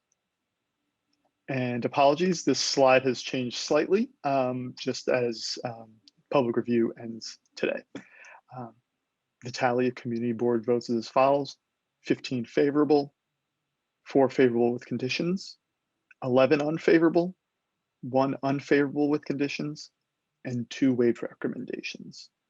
26 community boards have not submitted votes to city planning. There have been no votes submitted by the borough boards, and there is 1 vote by the Brooklyn Borough President approving this application. Next slide, please. So throughout public review, the department has received recommendations on this proposal. Some community board recommendations are for more specific language and findings. Inclusions of neighborhood character was 1 recommendation. And then another recommendation was that the timing of the proposal is not appropriate, as the city has not yet recovered from the pandemic and hotels are still suffering financially. There have been no recommendations by the borough boards or borough presidents. And next slide, please. With that, we are more than happy to take your questions. Questions from the commission? Commissioner Dweck. Thank you. I remember at certification, I had brought up the idea of a automatic sunset clause on this amendment. Has the department given any thought to that? Sure, I can speak to that. Jen Gravel. We are, as we consider potential mitigations for the impacts, it's one of the proposals we'll be looking into. So we will be following up with that and any other proposals that might come up in the context of the public hearing, after the public hearing. Thank you. Commissioner Marin. So I have a question regarding population of the hotels, because we're hearing that the intended use is travelers and tourists, and we're citing 2035 numbers and how the population of visitors will grow. But in the same presentation, we're also talking about how some of these hotels may be used to house homeless. So have we taken a look at how many of these hotels and what number of units may house the projected homeless that we're having a shortfall on? We were giving numbers on tourists. I don't hear any numbers on homeless folks. So just to make sure, you mean currently being housed or estimated in the future? Estimated in the future, because, as you know, I have always had an issue with hotels being used for homeless, specifically since the accommodations are not reasonable. We talk about reasonable accommodations, we hear reasonable accommodations, and they're not reasonable. They have no cooking facilities. They tell you how unhappy they are. They tell you how much money they're spending. And I don't, we're talking here about a proposal that may, in fact, have hotels that accompany, that will house some of our homeless population. But there's no stats, there's no discussion of how we reach a number for the homeless in this proposal. And I'd like more information on that, please. Sure. We don't have a projection on future use of hotels in the proposal. I do know that the administration's policy has been to move away from housing families in commercial hotels. What this proposal would do would, it applies to any commercial hotel would have to go through the process of getting a special permit. So any commercial hotel that wanted to contract with DHS would have to get the special permit. If a purpose-built shelter were to open to the purpose of housing a transient population under land use and under zoning would be a hotel, they would not be required to get the special permit, but those facilities would be purpose-built and presumably would provide more adequate facilities for the populations that they serve. So hopefully that addresses your question. We don't have an estimate on the numbers that would be housed. It's not a projection that I'm aware of, but we can follow up with DHS and see if they have any information or any insights regarding that. See, that's part of the problem. So part of the problem is that we hear a proven action, and we're working in tandem with the City of New York and all its agencies, and DHS can't tell us how many folks they think they're going to go into the system. And then hotels get built for a purpose. And hopefully with this action, as a matter of fact, with this action, they will come before us for approval, if I'm hearing this correctly, right? And so we will be able to know ahead of time which hotels are being built with the purpose of housing homeless, I would hope. No, that wouldn't be part of the consideration. The consideration before the commission would be purely for the commercial hotel. The process for siting and contracting with any hotel, whether it's a purpose-built or commercially operated hotel, would not change. But it's our expectation that any project coming before the commission would be operating as a commercial hotel and not a shelter because of the obstacles in going through the process and the demand that we expect for the rooms in the future. So I just want to understand it, so please forgive me, but so okay. then a hotel that's being built with the purpose of being a shelter then goes to DHS and doesn't pass purview through this body, and we have no idea what's going on. Is that correct? Yeah, this body would not be considering the use of the hotel as a shelter. We would not be, this action does not change the city's current process for reviewing and citing shelters. Then I would say that policy is flawed and needs to be changed. Okay. So I just wanted to jump in that a commercial hotel developer who would have to go through this process in the future, then the issue of having, and I'm somewhat familiar because I remember this issue in the Bronx, having a commercial hotel that was built for a commercial purpose, and then it suddenly, or over time, becomes a shelter by sort of default, that people are just moved into that. Those hotels that are built for a commercial purpose would go through the special permit. Their builder and operator would be here at the commission, and we would ask, presumably, the commissioners would ask them about their intention to continue to operate it as a commercial hotel. So there is more of a check, but it would not, I don't believe it would prevent that practice in the future. I do want to say that. And I'm not comfortable with that. Okay, yeah. No, thank you, Commissioner. You've raised that point frequently. Commissioner Cerullo. Okay. So on the application before us, obviously, lots of issues have been raised, and the concerns that I have about the impact on the industry have not gone away, obviously, in this time. But Commissioner Marin raised an issue, and now I feel like, in a way, for me and my brain, it's opening a can of worms that which is a good can of worms, but it's just making me think about a variety of things. I just want to be clear on something, and this goes even, Ryan, to what you just, in your explanation just now. This is a special permit that someone would need to build a hotel. So they haven't built it yet, if this is approved. So if a developer is coming to build a hotel with a commercial purpose and a typical tourist-related hotel, they would have to come under this proposal, if it were adopted, and get the special permit to build that hotel. If a developer wants to develop a shelter or a transitional housing or supportive housing hotel, which I'm not sure what the population of those actually may be, that somebody builds a hotel for the homeless. I think what we are used to seeing and what we have just experienced in the past year and a half were commercial hotels being engaged by the city to house the homeless in this period of time, and that's the current events even up to today, with a lot of legal issues that are surrounding moving people back into the shelter system.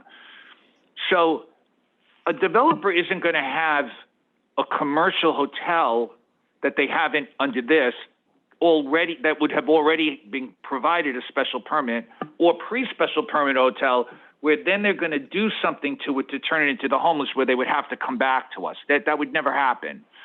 So what we're really talking about is the commercial nature of the hotel in this new potential era, And the piece of this that might involve the homeless in developing a hotel wouldn't apply here. And it wouldn't apply here if someone wanted to enter into a contract with the city to house the homeless in what was originally a commercial hotel, but now wants to be used for a different purpose, right? Yes. And so, okay, because there's a lot of confusion. We were saying a lot of different things, so I just want to be clear on that. The one question I would have that I think relates to what Commissioner Marin mentioned, if a developer wants to come forward and build some facility for the homeless, which would not require the special permit, and they're not coming to us, they're going to the agency to do that. What happens if it's not used for that purpose? So you develop, you circumvent the special permit, you build a hotel or whatever it's called that is under the guise of, I mean, I'm creating the worst case scenario here. I'm not saying that this is going to happen, but I'm trying to understand this because there's a lot about how the homeless and housing and commercial. So what occurs when you go to DHS or whatever other agencies are engaged in this process? You say, I'm going to build this facility. I'm assuming you enter into a contract with the city. And when does that happen? It's like we're learning a little bit more about other agencies' operations, which isn't harmful. But then what occurs if the city doesn't need it at the time? You can't get people in there. You change your mind.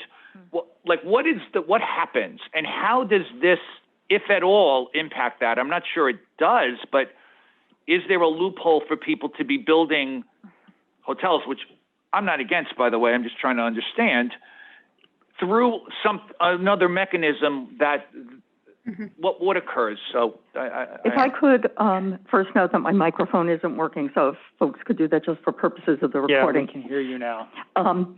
But I'll note that if a building were built that was not a commercial hotel, whether on spec, whether the person already has a contract with DHS, and then the owner were to decide that they wanted to operate it as a commercial hotel, that would not be a lawful use absent obtaining a special permit.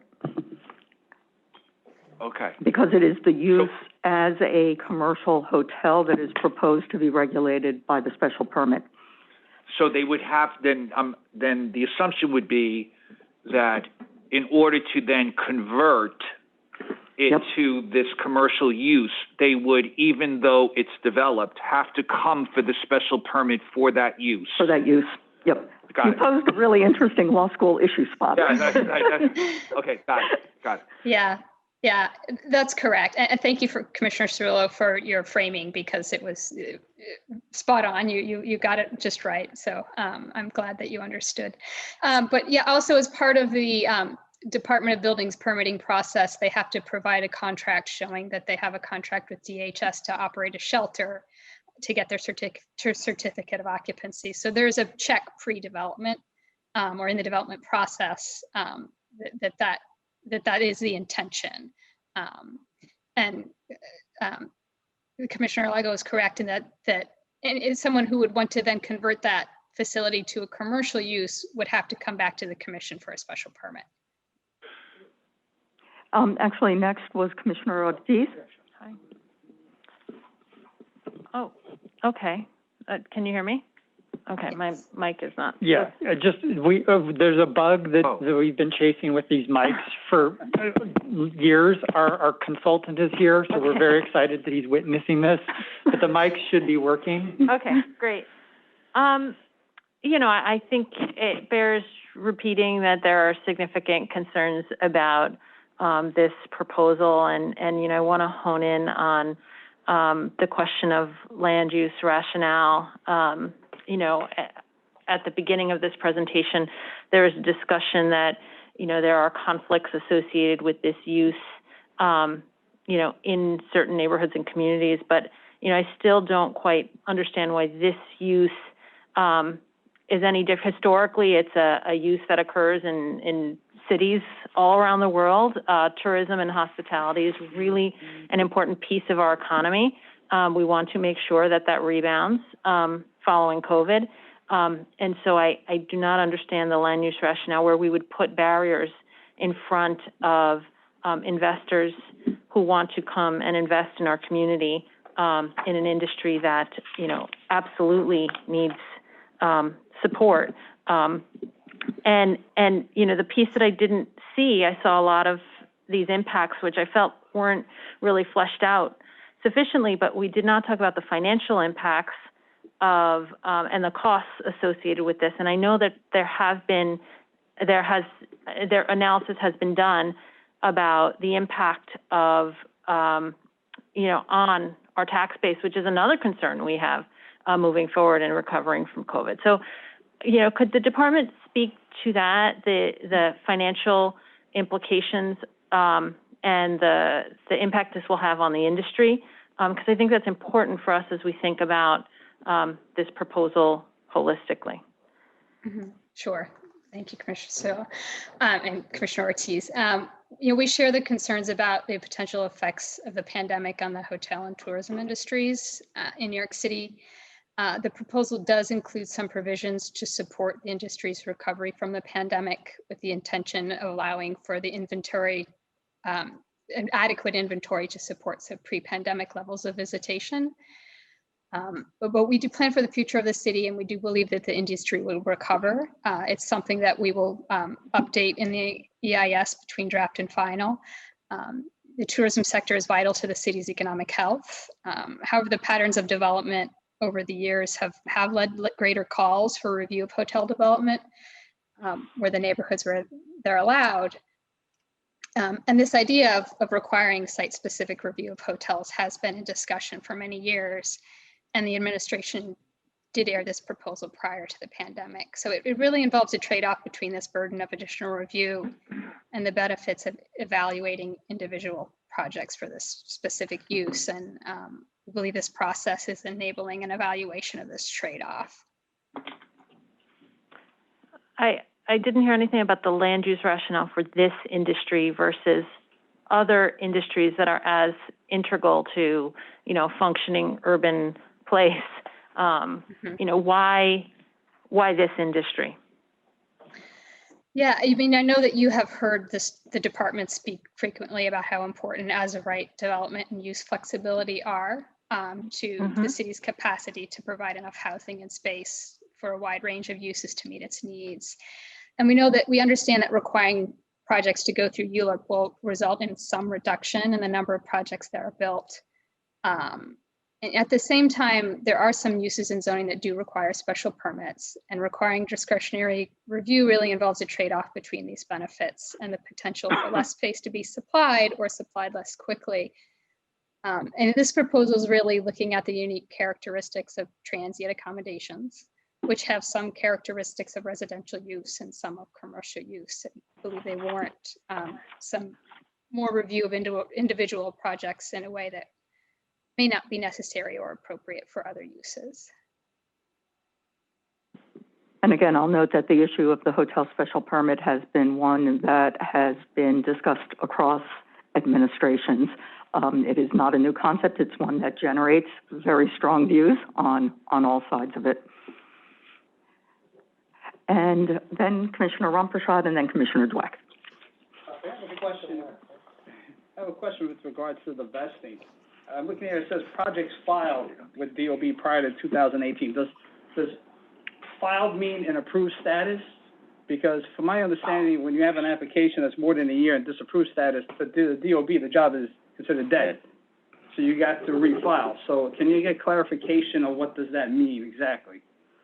Even if it's an approved, you could ask the commission to, extend it. But just to clarify that, and also I just want to understand the rationale for the 6 years, because I can't remember how that was determined. If you can clarify that for me as well. Yeah. So the proposal, normally the vesting under we typically do a rezoning. A project would have to have their foundations in the ground on the date of adoption of the proposal. We are relaxing those rules to allow any project that is already at DOB, and by at DOB, the milestone that we're looking for is having zoning plans approved by adoption. And those projects, though, would have to have been filed, after 2018. And the 2018 cutoff, the idea of the 2018 cutoff is to really distinguish between those projects that are perhaps have been sitting at DOB for a long time and they're aging, and they, even absent this proposal, may not ever go anywhere. So there's a higher bar for those aging projects to get more done by the date of adoption, and that they, in order to sort of demonstrate that they're real and that they're not sort of token filings, that the additional bar is to have a foundation permit by the date of adoption. So if you have a zoning plan approved by the date of adoption and you filed after 2018, you're given an extra 6 years to finish. If you were filed before 2018, you need a foundation permit by the date of adoption. And the rationale for the 6 years is that's given the sort of typical development timeline, and if you take the typical development timeline and then extend that beyond an anticipated recovery of 2025, that gets you to about that timeline. It's certainly our best estimate. Some projects will complete before that. There may be some projects that can't make it. These projects then may be able to exercise a right that already exists in zoning, which is to go to the BSA and extend their permits. I hope that helps clarify the question. It does. I'm going to read a little further because I'm looking also at the text in our package that they're giving us here. And I just want to just be clear. So they have to have approval of the zoning approved. It has to be approved. So, because when I look at it, and I'll be honest with you, if you ask all the architects, engineers, when you say filed, you have to be clear with them, because to me, I right away I'm going to assume, okay, I filed it. It's not in approved status, so I think I'm okay to keep going. Meanwhile, that's not really the case. So just make sure it's clear. And if it's okay, we'll follow up with you to take advantage of the expertise you have on the sort of very literal mechanics of working with DOB. Thank you, Commissioner. Commissioner Dweck. Going back to the homeless issue with the hotel permit, how would you then approve a hotel that's been originally intended for a homeless use and then try to be transferred to commercial use? I know it would have to come back for a special permit, but what would the findings have to be? For example, in Soho, we have to find that they tried to market it for light manufacturing at a certain price, and it wasn't able to justify that. What would the findings be to go through that process for a hotel? And that might be some of the community board's concerns, that we can have these hotels built as of right. They can have a 1 year, 2 year contract with the city, and at that point, they'd be commercial. They come back and say, well, the contract is expired, and we weren't able to renew on favorable terms, and we come back and we have a hotel. So can you take me through that process? Sure. So it would be the same special permit that a new hotel or any conversion to a commercial hotel would be required. So it's the one finding, which is shall not impair the future use or development of the surrounding area. And that finding is general to allow for flexibility, to allow for the commission to consider the very many different neighborhood contexts where we would expect hotels.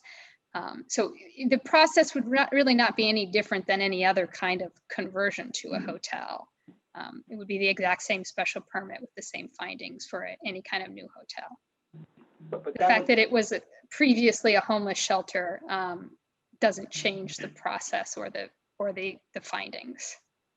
No, the fact that it was previously a homeless shelter would automatically mean that it did not impair the surroundings because it was built. Mm-hmm.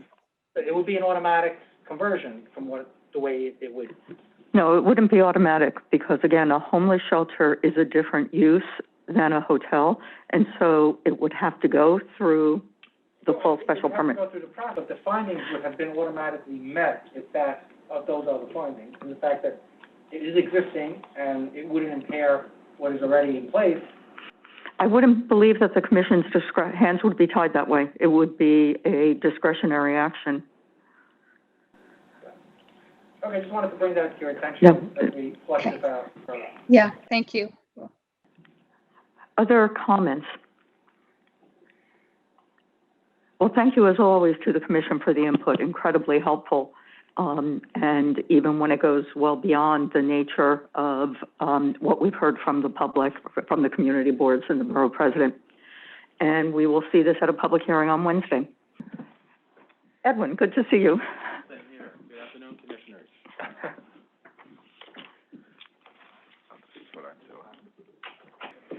Okay, the eighth item on the agenda is a discussion of a non-ULURP general project plan approval in Brooklyn Community District 5. Our presenter is Alexandra Patti-Diaz. And before the presentation begins, I just want to note that this is a GPP, so a project that is being proposed by the state. And I do want to thank our colleagues at Empire State Development because we have worked incredibly closely with them, both our Brooklyn office and our urban design team. Good afternoon again, commissioners. We're excited to present to you this project. The Empire State Development is adopting this general project plan for the proposed Brooklyn Development Center mixed-use project, a land use improvement and residential project in East New York, Brooklyn. Next. The applicant is requesting a letter of approval for the general project plan and design guidelines pursuant to the New York State Urban Development Corporation. Next. The proposed project is part of the State of New York's Vital Brooklyn Initiative, a comprehensive community development program that addresses chronic social, economic, and health disparities in central Brooklyn. East New York is located within one of the most socio-economically disadvantaged areas of the state, with measurably higher than average rates of obesity, diabetes, and high blood pressure, limited access to healthy foods, or opportunities for physical activity, and wide economic disparities from unemployment and poverty. This project will address those issues. Next. ESD selected in November of 2018 through a competitive request of proposals RFP, the team Vital BDC LLC, consisting of Apex Building Company, L&M Development Partners, Riceboro Community Partnerships, and Service for the Underserved. Next. To develop a project located on the Spring Creek area within East New York, Community District 5. Next. The project area is bounded by Vandalia Avenue to the north, Seaview to the south, Fontaine Avenue to the east, and Erskine Street to the west.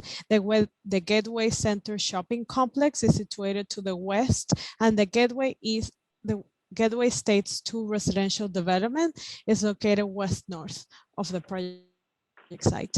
The Flatlands Fairfield IBC is located north of Flatland Avenue. And this area, regardless that is located outside the transit zone, is well served by public transportation. QA connects Spring Creek with Jamaica. B83 connects Spring Creek with Broadway Junction. B84 connects Spring Creek with New Lotz Avenue, and B13 connects Spring Creek with Wyckoff Hospital. The area is also served by open spaces. The Shirley Chisholm State Park is located south of the Shore Parkway, as well as the Spring Creek Park Inlet to the east of the project area. Next. The project site is zone R32, a general residential district that allows for, among other uses, 1 and 2 family residents, apartments, nonprofit residents for the elderly, nursing homes, and health-related facilities at lower densities. Our 6 million density zoning district dominates the surrounding area, which is currently under construction as part of the Fresh Creek Urban Renewal Plan. There are some C24 commercial overlays to facilitate local retail uses. Other areas near the project site are zone C42, which allows development of retail commercial uses, restaurants, and associated parking lots, uses that typically support regional commercial centers outside of central business districts. Next. Within the super block, the estate is developed in phase 1 and phase 2. Phase 2 is the one that we're presenting you today. Phase 1 is a development called the Fountains, which is a land use improvement and residential project that is currently under construction, and it mirrors an R7A with a C24 commercial overlay, which was achieved through a similar mechanism that the project today, through zoning overrides and design guidelines that were adopted through the general project plan. At that time, CPC submitted a letter of approval and support for the project to the ESD board. The project will generate approximately 1,200 affordable housing units. And one important consideration of it is that the configuration of the site, which intended to provide open space to the site, but also creating a precedent of how to organize and align the development of the rest of the block with this phase and the context. Next. The project site, it comprises most of that tax block, which is 4586 lot 300, which is an irregular shaped block with approximately 27 acres. It is improved with 7 institutional buildings, all maintained by the New York State Office for People and Development Disabilities, OPWDD, which collectively contains approximately 500,000 square feet of floor area. The buildings were used at the time for administration, residential facilities, and programs and support functions that included gymnasium, a swimming pool, security, maintenance, and patient care, kitchen, and dining spaces. However, right now, OPWDD uses only 3 buildings on site for storage, administration, and operations. Next, so the project proposed is to construct within the 27-acre site and to redevelop it for a new health-based neighborhood with more than 24,000 units of permanently affordable housing. The community will be centered around an open space with more than 4 acres of park space, a large urban farm, and walkable access to the new Shirley Chisholm State Park. Next. Within the approximately 2.4 million square feet of residential uses, all will be affordable housing, income restrictive to households between 30% and 80% AMI. Approximately 231 units will be set aside for senior citizens, and approximately 500 will be set aside for supportive housing. Next. And in terms of non-residential uses, the project includes a new health clinic, retail space providing jobs and services, a community center, a senior center, light manufacturing that will support the community health, including a Meals on Wheels kitchen sourced by the urban farm on site. Next.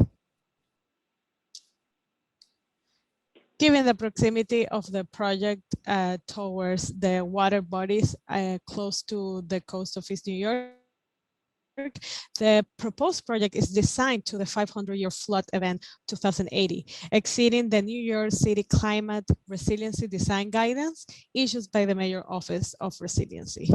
Next. So the proposal will include 3 new public streets to provide access throughout the site.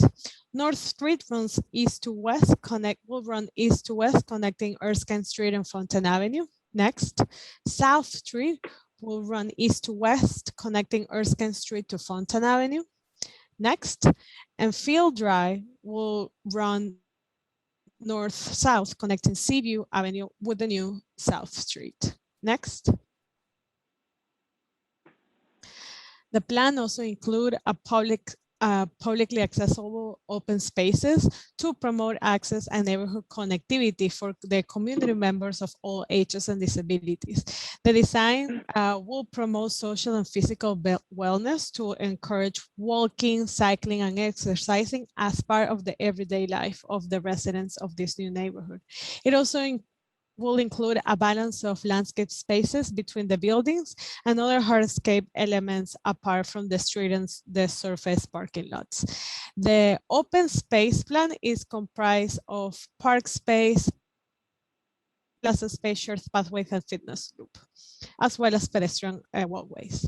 In terms of the park space, it will be provided to no less than 2.85 acres, divided mainly in two lawns. The gray lawn, which is located on the south, will be the major destination within the open space and will include both active and passive uses, with a special attention to sports, performance, and fitness classes. The northern lawn, which will be located in the northern zone, will accommodate more daily informal uses such as sunbathing, lodging, picnicking, and small markets. The park space overall should also include active spaces, and those are understood as playgrounds, sport courts, dog parks, demonstration gardens, and passive spaces. Next. This will also include approximately 1 acre of plaza space intended for either retail, community events, and markets. Next. There are going to be four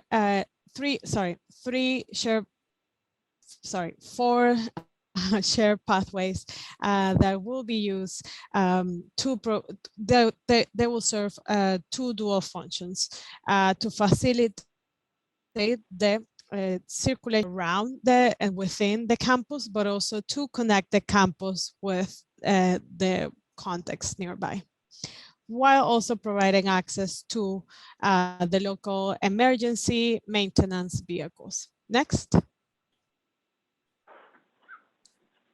An important feature is a fitness loop that will surround the open spaces. Next. And as part of the plan, almost 2 acres of open space will be private of the residents of yours. Next. Alexandra, we keep you keep cutting out. I don't know if there's a way you can get closer to your microphone. Okay, my apologies on that. Next. Last but not least important, approximately 1 acre of urban farm will be located south of South Street.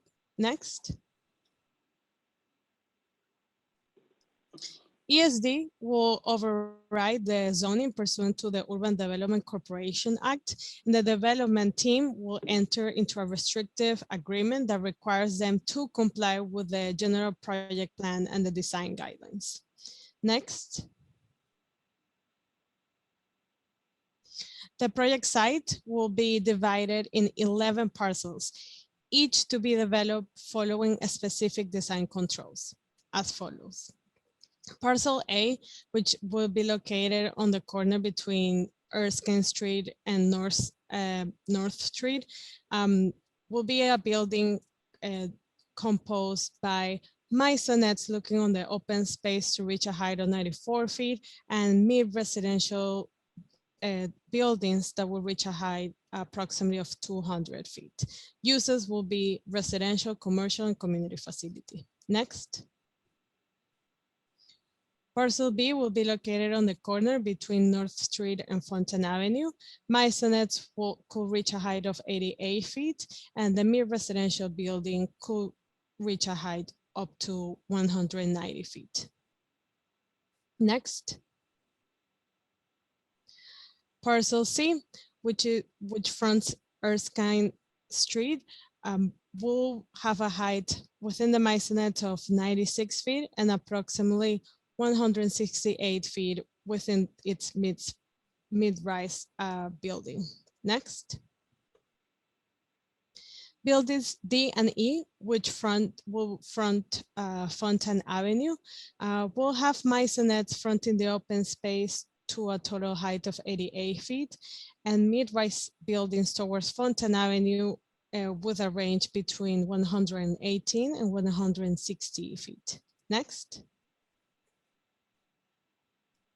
The residential buildings will have to provide both vertical and horizontal architectural breaks, not only to break the scale of the buildings, but also to help the articulation throughout the whole context. Next.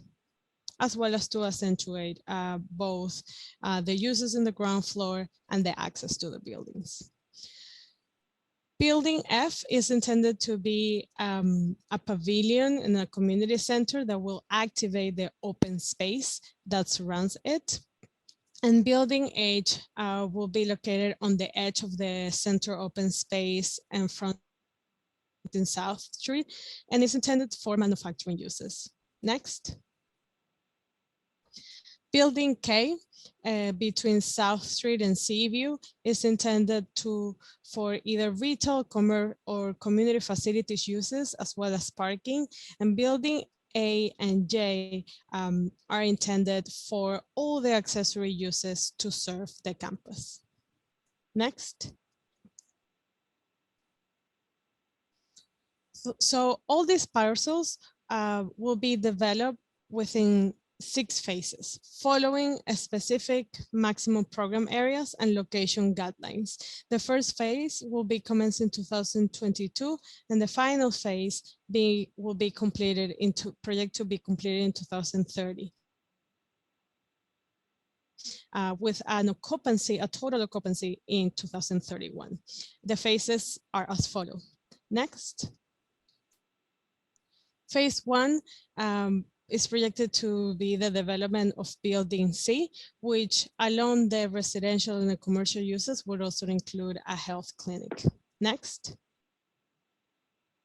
Phase 2 includes the construction of both the frontage of the corners of Erskine and North Street and North and Fountain Avenue. Next.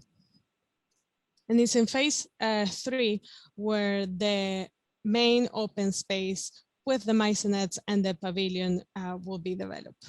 Next. Phase 4 would include the potential construction of the senior house building, as well as the light manufacturing. Next. Followed by phase 5, which would include the rest of the construction of the rest of the residential uses, as well as the urban farm. Next. And lastly, phase 6, which is projected for the either retail commercial uses to be built. Next. An environmental review. A notice of completion of a draft environmental review impact statement was issued in August 23rd, 2019. The DEIS identifies significant adverse impacts with respect to open space, shadows, historical cultural resources, transportation and construction. No other significant adverse impacts were identified. Mitigation measures are identified in the DEIS and will be explored further in the FEIS. Next. So the current site plan is a product of several iterative changes from the original site plan submitted by the development team at the moment of the RFP. Next. And at that time, the Empire State Development team reached out to the Department of City Planning, Brooklyn Borough Office, asking for guidance of how to improve the site plan while preserving the uses and the program requirements set up in the RFP. Next. Oh, sorry, can we stay in this one? Yeah, thank you. in order to address that, the Brooklyn Borough's Office organized a series of workshops with the Empire State Development Core team and the urban designers of our agency, getting advantage of the diverse expertise that we have in-house to influence and craft together the urban design goals for the project. Next.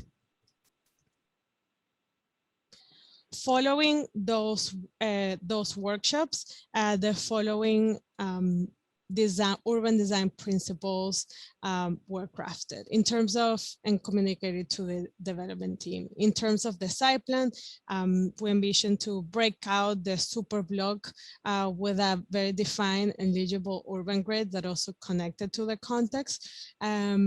On that also to relate to the context, not only with the street grid, but also in the plan and in sections to cluster some of the programs and create synergies along the campus to make efforts to grab parking with either use or screens and to limit the amount of surface parking around the lot, and to vary also the building typologies and heights to create a mix to reflect the different scales of the neighborhood and in the city. In order to also improve the street connectivity, we encourage to establish a clear hierarchy between streets and pathways and to strengthen the edges and adjacent street to connect better with the surroundings. And in terms of open space and the rest of the public realm, we envision the creation of a commons, that great public space where everyone can be welcome, and to clearly define the public spaces from the private open spaces. As you can see, a lot of these principles were achieved within the project that I just explained. Next. We got there through several iterations of the site plan and a very successful work coordination between and collaboration between the Empire State team, the development team, and city planning. Next. And so the site plan that we presented today accomplishes most of the urban design goals achieved and also provides almost all the uses and programs set forward by the Empire State Development. However, we still believe that, as always, there's always room for improvement, and here are our observations. Next. One is that we still believe there is room for improvement of how the proposed development connects with phase one, the fountains. Right now, we believe that the condition of the Shorter's Walk and North Street can be improved to better connect both of the developments, and not only in the public realm activity, the activities that are projected to happen in the located on the ground floor, and also the massing of the buildings. Next. While we go to the next slide, another point to add is that we also think that the development team should take a closer consideration of how parking and the curb cuts are provided along this street to minimize their impact on the pedestrian experience, but also how it is allowing the buildings to interact with each other. It appears that we've lost the presentation. I think she's finished. I know it's a long presentation, but a very important project that we wanted to explain into detail to get you as excited as we are with it. Y'all know while we're waiting for the presentation that obviously this is a major project with so many buildings, phases that will be built out over the years. And While it is a GPP, while it overrides zoning, ESD has worked tremendously closely with us in shaping it. What this will result in is a letter that we send to ESD. We intend that the letter will express very strong support for the project, which the borough president has already expressed his support for it, but we'll note these areas in which we would urge the development team to continue to refine the proposal as it makes its way through the ESD process. I don't want to understate the significance of our remaining comments, but the progress that has been made under Alexandra's leadership is just remarkable. It looks like we have it back. Okay. Yeah. Nice. To recap, first opportunity to enhance even more the site plan is to keep working in the connection between Fountains Avenue, which is phase 1, and the proposed phase. Not only looking at the location of the ground floor uses, also the design of the street and the massing, the heights and what is fronting towards this connection. Next. The second is that I want to be very clear again, like the very exciting collaboration that we had with the Empire State and development team in terms of Fountain Avenue. It's a difficult frontage to work on, and right now, as long as the parking is provided as a spine that divides the proposed buildings with the avenue, raise concern to us, especially on the ground floor and the frontage immediately with the buildings. We understand that the context might not be that active towards the other side of Fountain Avenue, but we believe that there's potential in the future with this development and the conclusion of phase 1 for Fountain Avenue to also become an avenue where people can use to go to the Shirley Chisholm Park.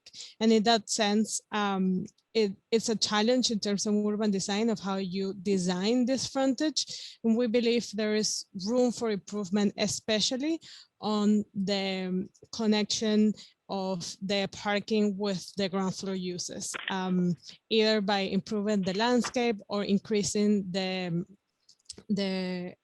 size of the sidewalk in order to improve that condition will be welcome. Next. And lastly, DCP supports the overall density throughout the whole campus. However, we believe there's still room for improvement on how the heights are provided. Our main concern is the heights fronting phase 1 that reaches up to around 200 feet. And we believe that these heights could be better, those square feet could better be redistributed throughout the campus to reach heights that perhaps through some other building articulations could connect better to the context. Next. Furthermore, and to conclude, we believe that this project will successfully transform this unused and underutilized property to provide much needed affordable housing that includes supportive housing and housing for the senior citizens, but also to improve the wellness and the economic opportunities for the residents of this area of East New York by providing job creating operations that also will support community health, meal delivery services, and urban farming. The project will create a community that is health-based, centered around its own open space that also it's inviting and connects with the rest of the neighborhood, and providing walkable access to retail destinations nearby, successful ones such as Gateway Mall, but also its connection to Shirley Chisholm State Park. That concludes my presentation, and now we're happy to answer any questions. Thanks, Alexandra. Questions, input from the commission for the letter that we'll be drafting. Vice Chair Knuckles. Thank you, and thank you for that exhaustive presentation, Alexandra.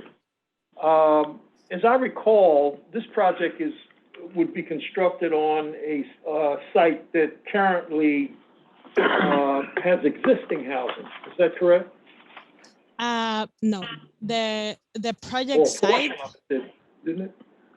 No, so the super block is developed in two phases. The first phase is the one that has, it will deliver 1,200 affordable housing units. And the part that remains where this project will be built right now is just used by the office.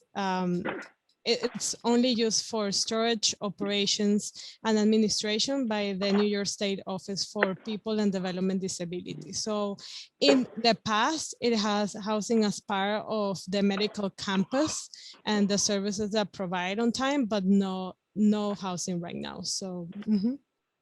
All right. What is the projected timeline for construction of this very large project?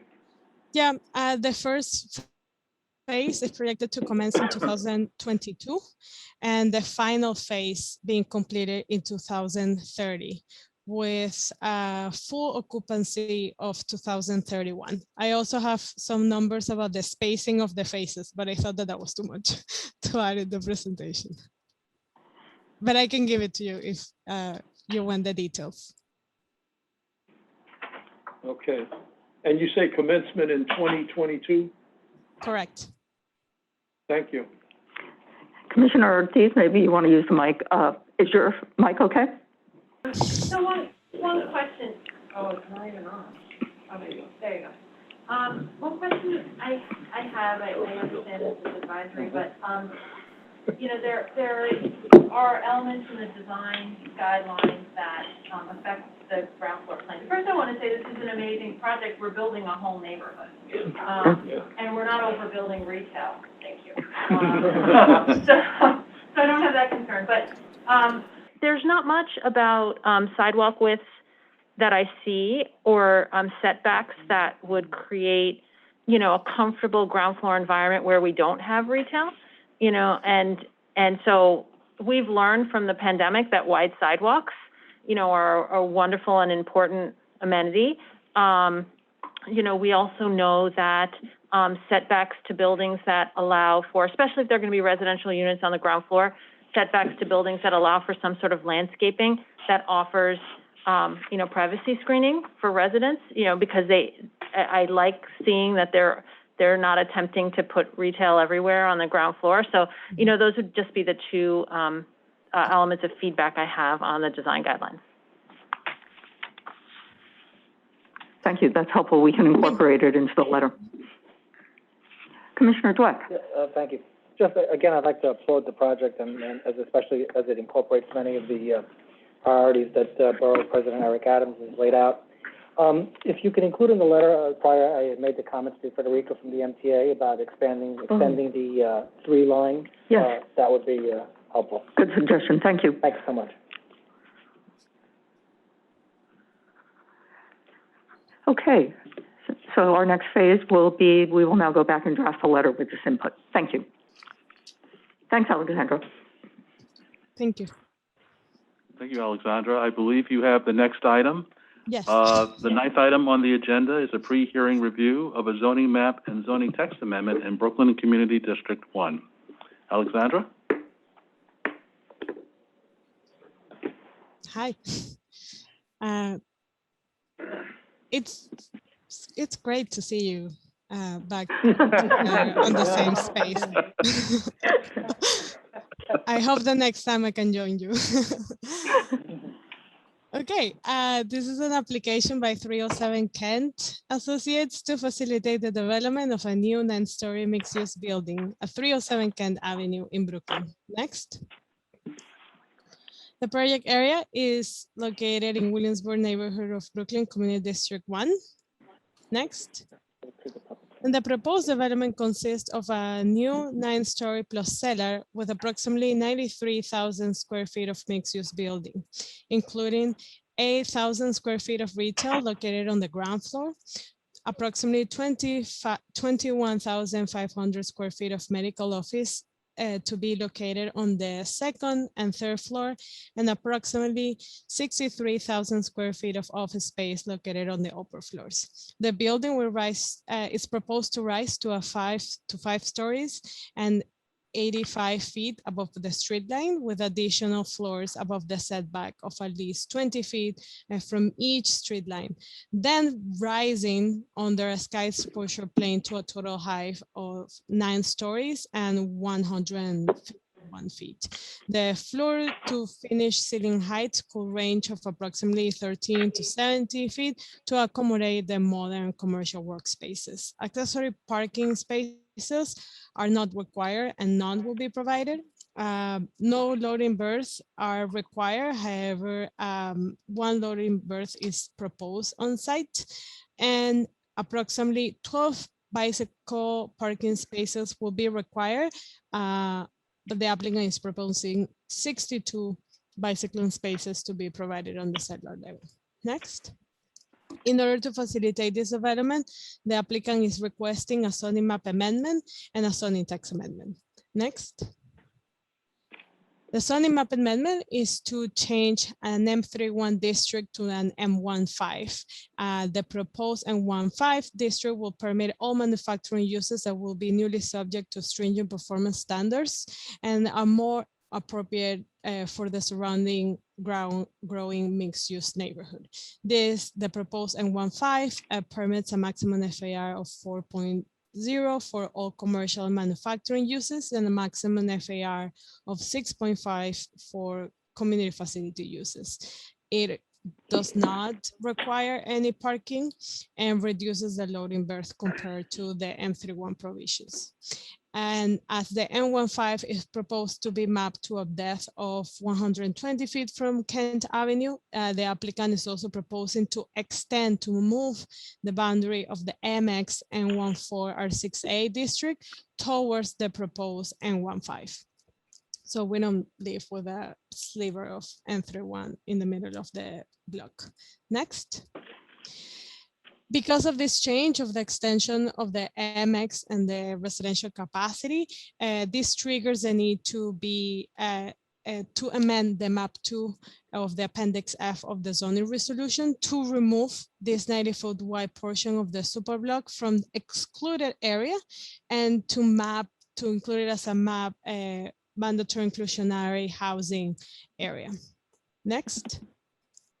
An EIS was conducted with DCP acting on behalf of the City Planning Commission as lead agency. The notice of completion for the DEIS was issued in April 2nd of 2021. The DEIS identifies significant adverse impacts related to transportation, and possible mitigation measures are identified in the DEIS and will be explored further between the DEIS and the FEIS. Next. This project was certified by the City Planning Commission in April 5th of 2021. The Community Board 1 held a hearing in June 8th of this year and recommended to approve the application. We received this morning the Brooklyn Borough President recommendations, and it was the project is recommended to be approved with conditions. We still need to go through the conditions that we will present it to you during the next review session. You have a public hearing scheduled for this project on July 14th. Thank you. That concludes my presentation. Thank you. Questions? Okay, we'll see this on the 14th. Thank you, Alexandra. Thank you. The 10th item on our agenda is a pre-hearing review of a zoning map and zoning text amendment in Brooklyn Community District 15. Our presenter is Catherine Richard. Good afternoon. This is a private application by Lipcall Realty LLC proposing a zoning map amendment and zoning text amendment at 2840 Knapp Street. The project was certified on April 19th, 2021, and is returning to the CPC for a public hearing on July 14th. The project is located in Brooklyn's Community District 15 in the neighborhood of Sheepshead Hill.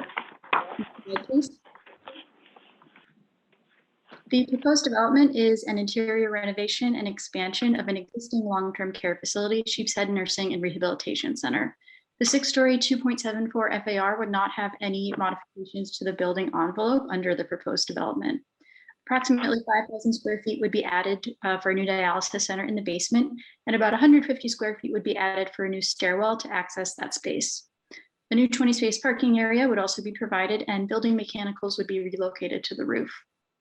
Currently, the building is non-compliant with regards to FAR, building height, parking, and yard regulations. These would all be resolved under the newly proposed zoning district. Please.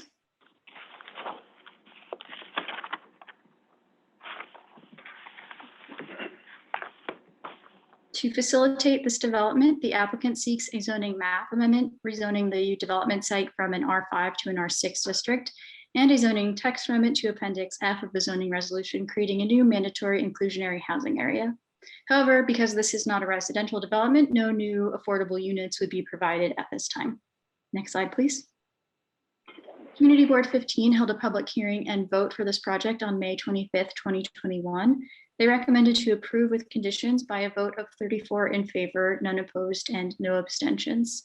The condition included in the board's recommendation was that there be a deed restriction on the property, which would prevent additional bulk from being added to the building in the event of a future sale. Next slide, please. The Brooklyn Borough President held a public hearing on June 2nd, 2021. On July 8th, the Borough President's Office submitted a recommendation to approve the application with conditions. This condition was that the applicant provide written commitments to City Council around their intent to retain Brooklyn-based contractors, especially designated local business enterprises and minority and women-owned businesses, and that the applicant engage the community board, local elected officials, and nonprofits to maximize local hiring. That concludes the presentation. I can answer questions. Thank you. Questions? Okay, another public hearing on Wednesday. Thank you. Thank you. Catherine. The 11th item on the agenda is a pre-hearing review of a site selection and acquisition in Brooklyn Community District 1. Our presenter is Syed Ahmed. Good afternoon, Commissioners. Can you hear me? Yes. Hello, Syed. Next slide, please. The Department of Transportation and the Department of Citywide Administrative Services requesting the site selection. I'm afraid we're not hearing you, Syed. It's very muffled. Okay, I'm sorry, I'm in Brooklyn office. I will start again.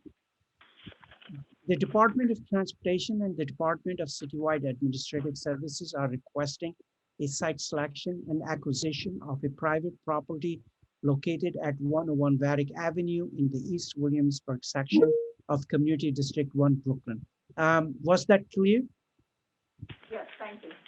Okay. The proposed actions would allow DOT sidewalk inspection management unit and the traffic street light unit to use the site for office use and as a storage facility. Next slide. The project area is in East Williamsburg Industrial Neighborhood that is part of North Brooklyn IBZ. The site is in an M31 zoning district that permits proposed uses. Next slide, please. The project site is 141,800 square feet in area and is developed with a 70,500 square feet, one-story warehouse that is attached to a 19,537 square feet, three-story office building with a total FAR of 0.64. DOT will assign 36 employees to this site. Next slide.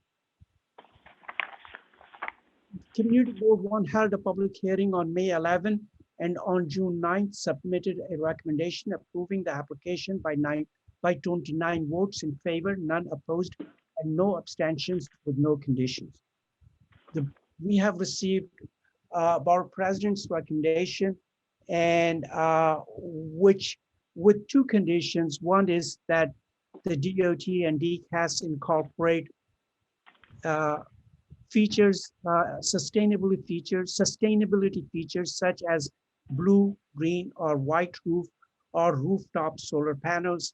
And the second condition is that DOT promote enclosed urban agriculture on building rooftops, and DCP should modify the zoning resolution to accommodate the additional floor area for such uses.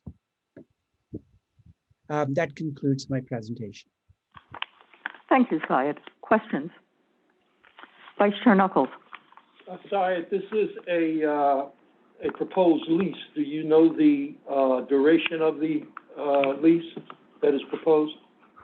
No, I don't. On Wednesday, DCAS will be here to properly answer that question. Okay. Might you apprise them that that's a question that will be asked? I will ask. I will tell them. Thank you. And I think they are listening to this presentation. Thank you. Other questions? Okay. Another public hearing on Wednesday. Thank you, Syed. Thank you. The 12th item on our agenda is a pre-hearing review of an acquisition and site selection in Queens Community District 4. Our presenter is Kathy Coe. Hello, good afternoon, Commission. This is an application submitted by the Department for the Aging and Department of Citywide Administrative Services for an acquisition and site selection for a new senior center in an existing commercial building in Corona, Queens. Next slide, please. And the proposed project area is located in Community District 4 with frontage on Horace Harding Expressway, which is a service road for the Long Island Expressway. The proposed project area has good access to public transit with 2 stations servicing the M and R trains, approximately a half-mile south and southwest, and there are also multiple bus lines in the area. And Flushing Meadows Corona Park is approximately 1 mile east, and there are a number of regional malls nearby. Next slide, please. And here we have a bird's eye view looking north at the project area, and the proposed senior center would be located on the ground floor of the 6-story office building here that's outlined in the dotted black line. And the senior center would be located on the southeasternmost portion of the building outlined here in the red circle. And this building, as well as a 20-story office building adjacent to it, are primarily occupied by city, state, and federal agencies.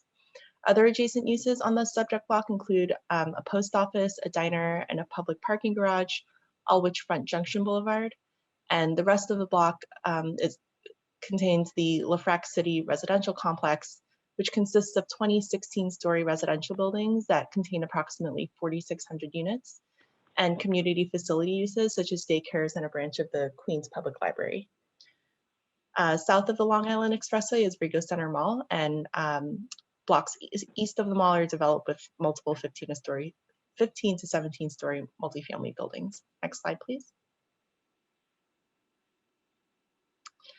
The applicants propose a new senior center consisting of approximately 7,100 square feet to be located on the ground floor of 9605 Horace Harding Expressway, which is currently vacant and was formerly used by the Department of Environmental Protection, whose offices have been relocated to other areas of the building. And the proposed senior center would operate Monday through Friday from 8 a.m. to 5 p.m. and serve approximately 105 seniors. And the Department for the Aging plans to contract with Elmore Youth and Adult Activities as a service provider to operate the daily functions of the senior center with approximately 10 employees. And no new redevelopment would occur. The proposed senior center would involve interior construction to reconfigure existing office space and exterior construction to build a new ADA ramp and a new entrance, as seen here in the elevation. Next slide, please. And the site plan shows the new ADA ramp and entrance running Horace Harding Expressway, and outlines space for staff offices, a computer room, a multi-purpose room, an art room, a kitchen for on-site meals, and a cafeteria. There's 2 emergency doors located in the cafeteria, one of which would also be used for deliveries.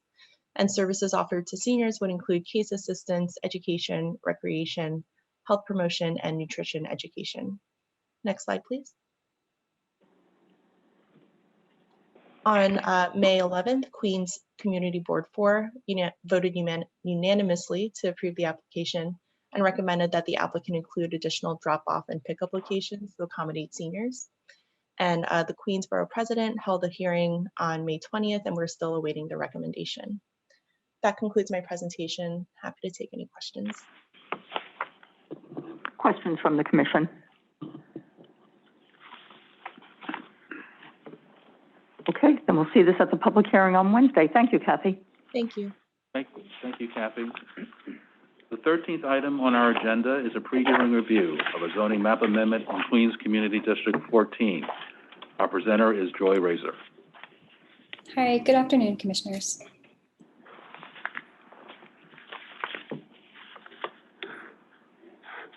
Thanks, Jeff.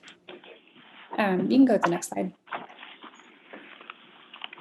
This is a private application for a zoning map amendment from an R5D C23 district to an M13 district to facilitate a new 6-story self-storage facility and public parking garage located in the seaside neighborhood of the Rockaways in Queens Community District 14.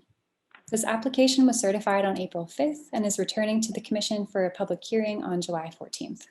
Next slide.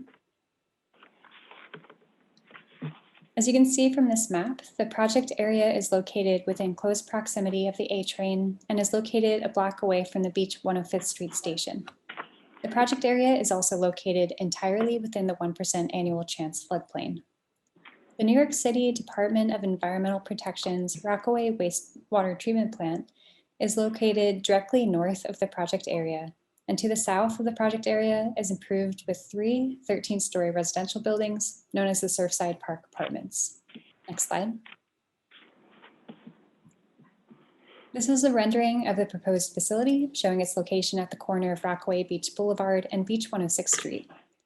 The proposed development would consist of a 6-story self-storage facility with approximately 136,000 square feet of self-storage space and a public parking garage in the cellar. It would have an FAR of 5.0 and rise to a total height of 72 feet. The development would provide 90 total parking spaces, of which 7 are intended for self-storage use on the ground floor, and 83 attended parking spaces would be provided for public use in the cellar. Because the project area is located within the 1% annual chance floodplain, the cellar would be dry flood-proofed in accordance with Appendix G of the building code. Next slide. When the self-storage text amendment was adopted in 2017, the EIS identified only one self-storage facility in the Rockaways, and the number of facilities has not grown substantially since then. Today, there's still only one existing facility. Beach 79's self-storage rezoning, located more than 1 mile from the project area, was certified on June 7th and would facilitate a 3rd self-storage facility on the peninsula. Because the peninsula is almost entirely located within the 1% annual chance floodplain, Rockaway residents often do not have access to cellar space, since new homes constructed must comply with Appendix G of the building code, which prohibits subgrade space. Additionally, many homes have been elevated or retrofitted to be flood resilient, which often eliminates previously usable storage space to store sensitive items and construction materials. Next slide. On June 8th, Community Board 14 held a public meeting and voted in favor of the application. While the board raised no conditions, the applicant has agreed to provide tinted glass on the outside of the building, increase landscaping around the building to help with screening, and will place dumpsters inside the facility rather than out on the curb based on request from the board. On July 1st, the borough president held a public hearing for the application, and we are awaiting a recommendation. This concludes my presentation, and I'm happy to answer any questions. Thank you, Joy. Questions?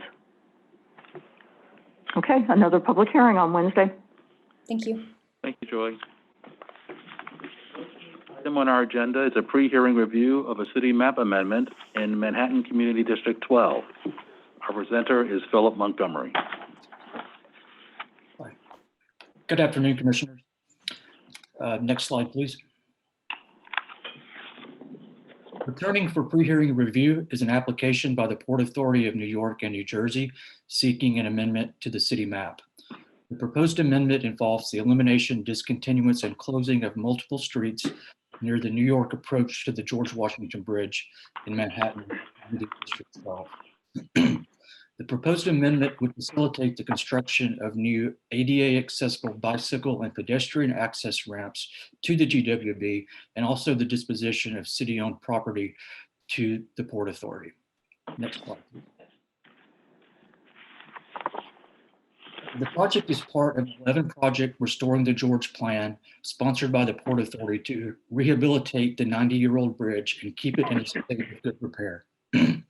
Improvements include separating bicycle and pedestrian users on the north and south side of the bridge to provide improved ADA accessible pedestrian and bicycle access on both the New York and New Jersey approaches, the introduction of new entry plazas, new viewing platforms, and safety fencing. Next slide, please.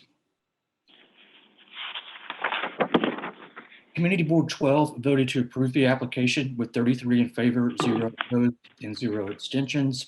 And the Manhattan Borough President submitted a recommendation of approval. This concludes my presentation. Thank you. Thank you. Questions? Pretty controversial. Would that they were all as controversial. Okay, yet another one for the public hearing. Thank you. Thank you. Thanks, Bill. The 15th item on our agenda is a zoning map and zoning text amendment in Manhattan Community District 9. I believe our presenter is Ryan Cote. That is correct. Can you hear me? Yes, we can. Perfect. Thank you. The 633, 640 to 641 West 142nd rezoning is a proposal for a residential building in West Harlem Community District 9 in Upper Manhattan. This project is brought to us by SOMA 142 LLC with land use attorney Eric Platnick. The proposed development would require a zoning map amendment from R6A to R9A and a zoning text amendment to map mandatory inclusionary housing. Next slide, please. Oh, I'm sorry, that was the next slide. Next slide, please. And then next slide again, I'm sorry. The proposed project is a 17-story, 170-foot residential development with 81 residential units and a total of just under 60,000 square feet with an 8.11 FAR. 20 units would be made permanently affordable according to MIH option 1. As you can see on the left-hand side, the residential breakdown for all units is shown here with 42 studios, 18 one-bedrooms, 19 two-bedrooms, and 2 three-bedroom units. And the affordable housing is also has a similar breakdown, which the applicant can share on Wednesday. The mandatory, and then the building would also contain a first floor lobby, storage space, and second floor recreational space for residential use. Next slide, please. This map shows the proposed zoning change from R6A to R9A on the 142nd Street block abutting onto Riverside Drive. Next slide, please. The project site consists of 5 lots, one which is vacant land, 3 of which are current brownstone structures, and 1 lot 17 shown to the right, which will be preserved with existing rent stabilized housing. Lot 15 and lot 16 were all vacated as of January 2020 when the last occupants left. Lot 115 has been vacant since before the owner's purchase of these lots in 2014. Next slide, please. On May 20th, Manhattan Community Board 9 held a general board meeting and unanimously adopted a resolution in opposition of the application with a vote of 34 in favor of that resolution, 0 abstentions, and 0 present not entitled to vote. The major concerns that they raised, there were many, but these are some of the ones we want to highlight, which are the height of the building, feeling that the number of affordable housing units is insufficient, and that community residents wouldn't have much access given the rental rates in this market with the market rate units, and then opposition to the demolition of the existing historic brownstones. Next slide, please. And in a letter dated June 23rd, the Manhattan Borough President recommended disapproval of this application. Her concerns echo those of Community Board 9. The Borough President takes issue with the past tear down of rent stabilized units and does not believe the new affordable units proposed negate those loss of demolition. She also believes that the building would disrupt the low scale character of West 142nd Street and goes against the intent of the 2012 rezoning to preserve existing brownstones.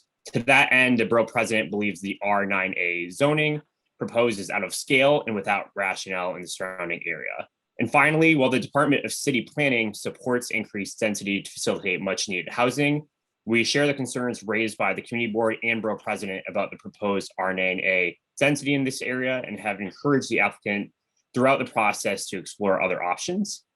The applicant has chosen to continue with the proposal in its current form. And that concludes my presentation. Thank you, Ryan. Questions from the commission? Vice Chair Knuckles. Is this block, in fact, a landmark block or not? It is not a landmarked block, no. Right. Okay. Other questions? Okay. Oh, yes, Commissioner Edie. I don't know if you can hear me. But in regards, we've heard a lot about 142nd Street. This also is on Riverside Drive. Do we know what the scale of buildings along there would be in terms of adjacencies? The scale of adjacent buildings is somewhat comparable. This would be higher than any that are immediately adjacent. There, I think the two on 143rd and then 141st, I think are both about 130 to 140 feet, whereas this is 170 feet tall. I know that the applicant is going to present further on that on Wednesday as well. Thank you. And to the extent that the applicant doesn't have sufficient information, we can come back as a department during post-hearing follow-up on that. Commissioner Dweck. Yeah, hi. You had mentioned you had discussed with the applicant a lower zoning. What did you discuss with them, or? So I think throughout the last few years, even predating my assignment on this, there's been multiple efforts to have them look at our 8A, our 7A, and other, basically our 8A and our 7A predominantly. Those were the two kind of options that we saw, given the context of the neighborhood and given the needs of this, the applicant and the owner. And you said that the heights in that area are about 130 to 140 feet? On Riverside Drive, there are... Riverside, yes. Yeah. Right. On Riverside Drive, there are some heights that get to about 130 to 140. A few blocks south, there is a development that is just over 200, but that's a few blocks away. And we're, with the exception of that, there's nothing else that comes to 170 within the vicinity. And that few blocks out, that 138th Street, I believe, that's not the brownstone block, or is it? No. Thank you. Yeah, it certainly sounds, Ryan, that it could be helpful when this comes back to post-hearing review session to have a more detailed analysis of what's happening along Riverside and the sidewalks nearby. Absolutely. Commissioner Madine. Sure. So my question is along the lines of Commissioner Knuckles. So he asked the one question: Is this a neighborhood of brownstone that is protected by the Landmarks Preservation Commission? Apparently not. But in Grail Brewer's argument, she also mentions a rezoning to preserve brownstones. Was this one of the blocks that was rezoned with the intention of preserving the brownstone character of the neighborhood? It was. In 2012, it was part of that rezoning to preserve the historic brownstone nature. Correct. I wanted to split that in two because I do understand the question that Commissioner Knuckles asked, but I also then furtherance with the presentation, it was revealed that she did mention something about the rezoning. So if these were three homes that were intended to be preserved, it begs the question. Thank you for the clarification, Commissioner. Other questions? Okay, another public hearing on Wednesday. Thank you. Thanks, Ryan. The 16th item on the agenda is a pre-hearing review of a special permit in Manhattan Community District 4. Our presenter is Aska Moyuddin. Good afternoon.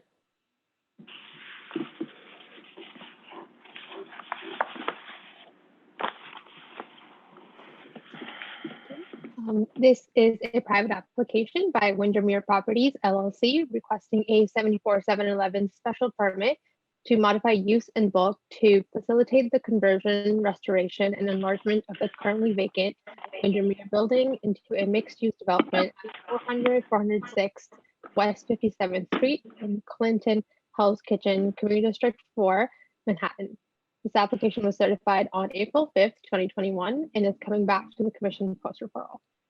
Next slide, please. The development site is located on West 57th Street between 9th and 10th Avenues in the Clinton Hell's Kitchen neighborhood within the Special Clinton District. Most of the project site is located within the C18 zoning district and the C1 northern sub-area of the Special Clinton District. The southernmost portion of the development of the project site is located in an R8 C15 district and the preservation area of the Special Clinton District. Next slide, please. The applicant is proposing to alter, reconstruct, and enlarge the building and convert most of its space to either a Use Group 5 transit hotel under Scheme A or a Use Group 6 office use under Scheme B. The proposed development would contain a total of approximately 80,022 square feet of floor area, including 55,925 square feet of commercial floor area and 24,097 square feet of residential floor area.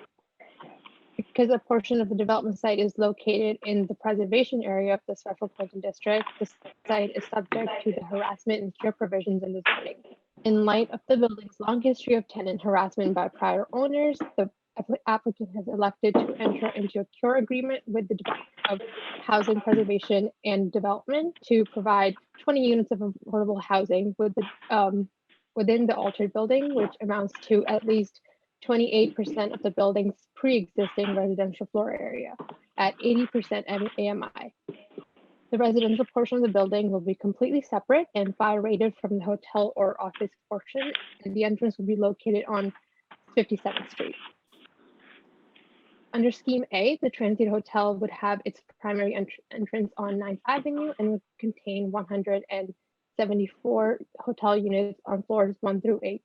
And there would be approximately 3,792 square feet of ground floor retail. Under Scheme B, the office use would consist of approximately 46,991 square feet on floors 1 through 8. Ground floor retail space of 6,400 square feet in Scheme B would be located along the building's 9th Avenue frontage. The 9th floor penthouse would be occupied by an enclosed restaurant under both schemes. I also want to note here that there have been some corrections made to the application materials since certification. Previously, the 9th floor penthouse only showed the restaurant use in Scheme A and office use under Scheme B. The updated materials correctly show an enclosed restaurant in the 9th floor penthouse under both Scheme A and B. Next slide, please. As proposed, the building would rise to a height of 8 stories or 91 feet at 9th Avenue and 57th Street. The 9th floor penthouse would be set back from the 2 street lines and rise to a height of 103 feet. The building's central court would be divided into two smaller but more regular open areas in the center and at the southwest corner of the development site above the first floor.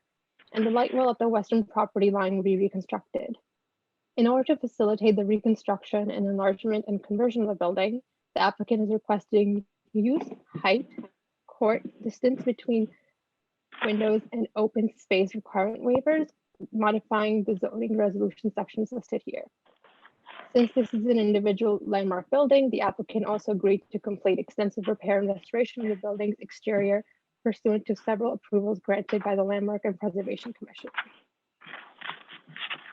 Next slide, please. The committee board unanimously voted with 36 votes in favor to approve the application with conditions, which include broadening the age limit for the affordable units to include a range of ages, not just senior citizens, and to include a community preference to the housing lottery. ADA accessibility for the entry on 57th Street, fencing on the roof for security, triple glazed windows for residential windows facing the central core of the building, commemorating the building's history, particularly occupancy by women artists in their current design, And lastly, the applicant expressed an intent to have outdoor seating on the rooftop as part of the proposed restaurant use. The community board in the resolution expressed concern around noise and quality of life and included a condition for no outdoor restaurant or bar use. I will clarify that the application as filed does not in fact allow for an outdoor dining component on the roof. Next slide, please.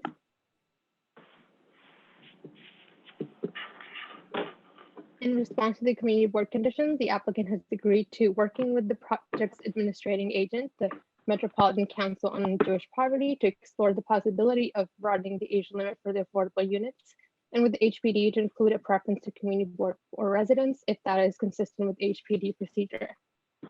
The applicant notes that there are several challenges to providing ADA accessibility for the entryway on 57th Street, but will study the issue and report back to the board before ULURP is concluded with any potential solutions. They will also explore whether fencing or some other form of obstruction may be provided for security, consistent with the LPC's jurisdiction over the property. They agreed to provide triple glazed windows for residential windows facing the central court of the building. And lastly, they agreed to explore ways to commemorate the building's history in the building's lobby. Next slide, please. We're still awaiting the borough president's recommendations, and we'll forward those to you as soon as we receive them. Next slide. This concludes our presentation. I'm happy to answer any questions. Thanks, Oscar. Commissioner Ortiz. One quick question on the community preference for affordable units. So what is they said they would be happy to provide preference to community board residents, provided that is consistent with HPD procedures. I understand that it's not. So basically, that's not happening. Okay, it's a nice way for them to say it. We didn't craft their answer for them. I know, I get that. Commissioner Marin. So apparently the agreement was made to have 20 units returned back to residential living. And aside from the other questions, what is the intended size of these units? Are we looking at just hotel rooms that are then going to be accommodated for a single individual, a family of 4, a family of 5? What are we looking at in terms of those 20 units? I see that there's seniors. One of the recommendations was seniors, but it's opened up to all age groups. That opens up many more questions for me. So if we can start with the question of unit layout, that would be very helpful. Yeah, so they're a mix of different unit types. I believe there might be a slide on that in the index, but we can also get on the public hearing on Wednesday. The applicant will be here presenting, and they will be providing a more breakdown of the units and everything. Okay. Other questions? Okay, and this one then goes to a public hearing on Wednesday. Thanks, Oscar. The 17th item is our last pre-hearing item this afternoon, Commissioners. This is a pre-hearing review of office space lease in the Bronx Community District 10. Our presenter is Katanjali. Good afternoon, Commissioners. Am I audible enough? Yes, we hear you. Thank you. The project is 2100 Bartow Avenue, the ACS office space in the Bronx Community District 10. Next slide, please. The New York City DCAS, Department of Citywide Administrative Services, seeks a PX action to acquire office space located at 2100 Bartow Avenue for the Administration of Children's Services, ACS. It is located in the Cobb City and Baychester neighborhood of Bronx Community District 10. Next slide, please. Here is a context map illustrating the project highlighted in red here, again located in Cobb City and Baychester neighborhoods. Next slide, please. A brief info about the project background. The Administration of Children's Services, Division of Child Protection, this ACS, DCP, it serves the Bronx Community Districts 3, 6, 9, 10, 11, and 12. Today, both the offices are located in CB11.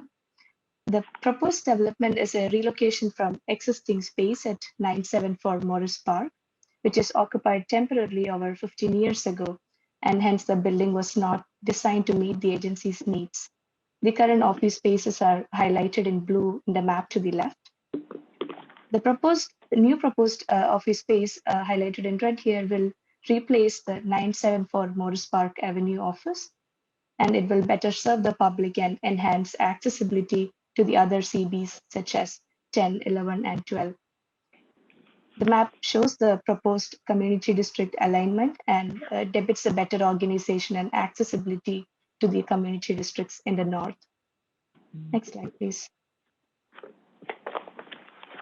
The project site is highlighted in red here and located along Bartow Avenue. The land use uses in the immediate vicinity include a mix of uses, consisting mainly residential, commercial, and institutional uses, C43, M11, and R6. The residential uses in the area also include Co-op City neighborhood residential buildings to the north, along with a mix of 1 and 2 family residences and multifamily elevator buildings. Next slide, please. The proposed development, 2100 Bartow Avenue, as explained, is a 4-story building in the Co-op City and Baychester neighborhood. The building is known as Bay Plaza Professional Building. It includes a mix of medical and service-oriented uses. For example, the Montefiore Medical Group offers a clinical service in this location. There are multiple restaurants in this site. Numerous bus lines pass directly in front of the building, including BX12, BX5, BX-M7, and Q50. The subway lines 5 and 6 trains are within a 1.5 mile and 1 mile to the east and south of the project site, respectively. The site is also well served with roadways and several major highways, including Hutchinson River Parkway, New England Thoroughway, etc. Next slide, please. Here are some of the photographs of the project area showing the building entrance. ACS staff and clients will access the facility through a dedicated ADA entrance right off the parking lot and will be using their own elevator. The proposed space is privately owned and it is currently vacant. Next slide, please. The proposed development, ACS proposes to acquire approximately 37,500 square feet of office space at 2100 Bartow Avenue. It is planned for 120 employees and will be designed to support both clients and staff with a welcoming, safe, and efficient layout for their current case practice and business operations. ACS DCP is in charge with investigating all allegations of child abuse, maltreatment that the city receives from the New York statewide Central Register of Child Abuse and Maltreatment. The services offered includes counseling, family meetings, supervised site visit at ACS facilities, parenting resources for parents and families to access community-based services, along with substance abuse treatment. As we can see, the floor plans explain the proposed development.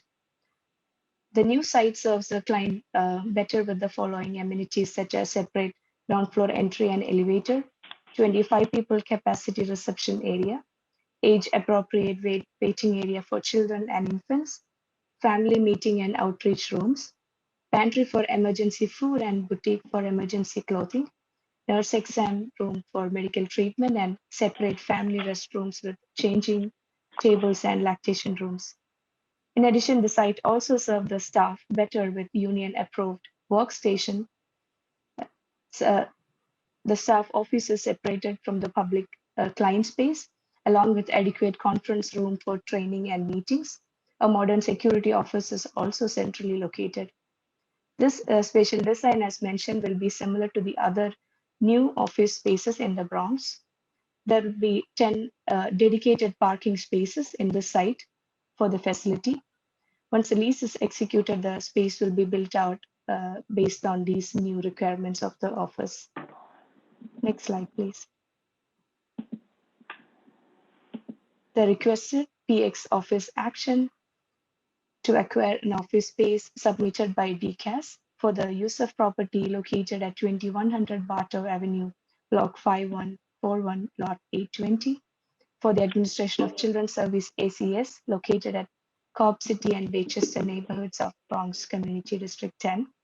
A fair share analysis have been done stating the suitability of this facility in this neighborhood. That concludes my presentation. I'm happy to answer any questions. Thank you. Thank you. Vice Chair Knuckles, you go first. Well, it looks like an appropriate facility. So I don't have a problem with that. But you did mention the closest subway lines were 4 and 5. Am I correct? Sorry, the closest are 5 and 6. 5 and 6. So what is the nearest subway location to this particular facility? Dyer. Dyer Avenue. Yeah. Which is a mile and a half. Okay. So one would take the subway to Dyer Avenue, and then you'd have to get a bus to get over to Co-op City, would you not? Or a cab, or, you know. Yes, Commissioner, you're correct. It's a fair scenario, right? Yes, that's my understanding. Okay. No transfer.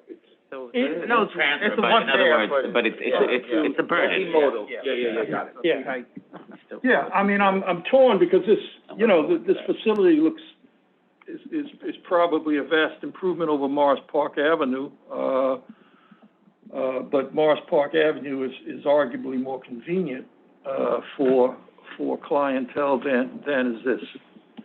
So it's a bit of a dilemma, which I'll resolve, but just wanted to. And we should make sure that ACS is aware of this, because commissioners will remember that because this is the acquisition of a lease, this is going directly to a public hearing on Wednesday. Right. So you'll make sure that they're aware of this concern. Yeah, we can flag for them and see if they have an operational sort of mitigation for this. Yeah, like a Shuttle bus. Shuttle bus. Yeah. Commissioner Marin. Sure. So I actually had the same questions, but I also want to elaborate on that, because part of the presentation was how this ACS center is now serving community boards 3, 6, 9, 10, 11, 12. So I do realize that it's closer to 10, 11, 12, but it's and that's the I would want to argue that AMI is a different AMI than this 369, and the people from 369 have a very distinct a burden with getting to Co-op City. It's very difficult to get up there. It really is, and for someone who has needs, especially someone who's in the ACS system, I think it's an inconvenience, and it will discourage folks from wanting to participate and going up to the center. This is really, it's not centrally located, where you would think that since you're serving these 3, 6, 9, and 10, 11, 12, which is far distinctly apart from each other, that they find a central location. I do agree that the layout looks very nice and the building's very nice and there's parking there, and it's not like that at the Morris Park location, which I know the Morris Park location is around the corner from my vet, and it is not convenient. I know that, but this certainly, I could tell you that there's going to be an issue with the location of this in terms of people being able to access it, especially since the 369 holds a very much lower AMI than the 10, 11, 12 that has access. I would have said that if I were as able as. I was reading your mind. I was reading your mind. And it is the value of having commissioners with knowledge of local conditions. So thank you very much for that. We'll make sure that ACS is aware. Yeah, I think that, I'm sorry that I'm going to interrupt you for a second, but I think, we are becoming as a world more conscious of everything. And I think that as we do that, we should pay attention to the folks that really need the attention and make sure that we accommodate them correctly. Because I hear the word reasonable accommodations thrown around by HPD, by every agency in the city of New York, and I don't see that this is a reasonable accommodation for those that are not. I'm going to tell you, are not going to be able to get up there. You're going to lose clients, and there's going to be more difficulty with the cases at ACS, I guarantee you. Thank you. We will definitely share that question to ACS and to better respond to the accessibility questions. Thank you, Commissioner. Thank you. Okay, and with that, this is our last pre-hearing item. But the meeting is not yet over. Right. Thanks, Gitanjali. For future votes, for July 14th, staff have prepared reports on East 67th Street rezoning, Holyrood Episcopal Church landmark, and the educational building, also a landmark at 75th Avenue.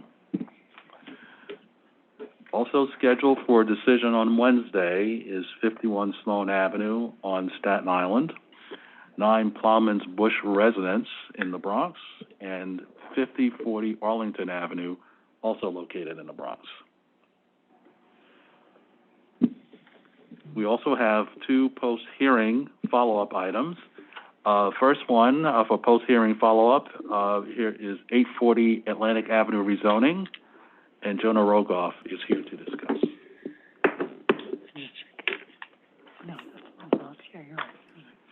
Good afternoon, Commissioners. So just a follow-up to the 840 Atlantic public hearing on June 23rd. Department staff would like to briefly summarize the Brooklyn Borough President's recommendation that was received after the hearing and share some internal thoughts about why the proposed zoning district is appropriate at this location. As a quick refresher, the applicant seeking a rezoning from M1 R6B to C63X, as well as 2 text amendments to facilitate an 18-story development with 316 units and 2 floors of non-residential, including a nonprofit dance studio space. Next slide.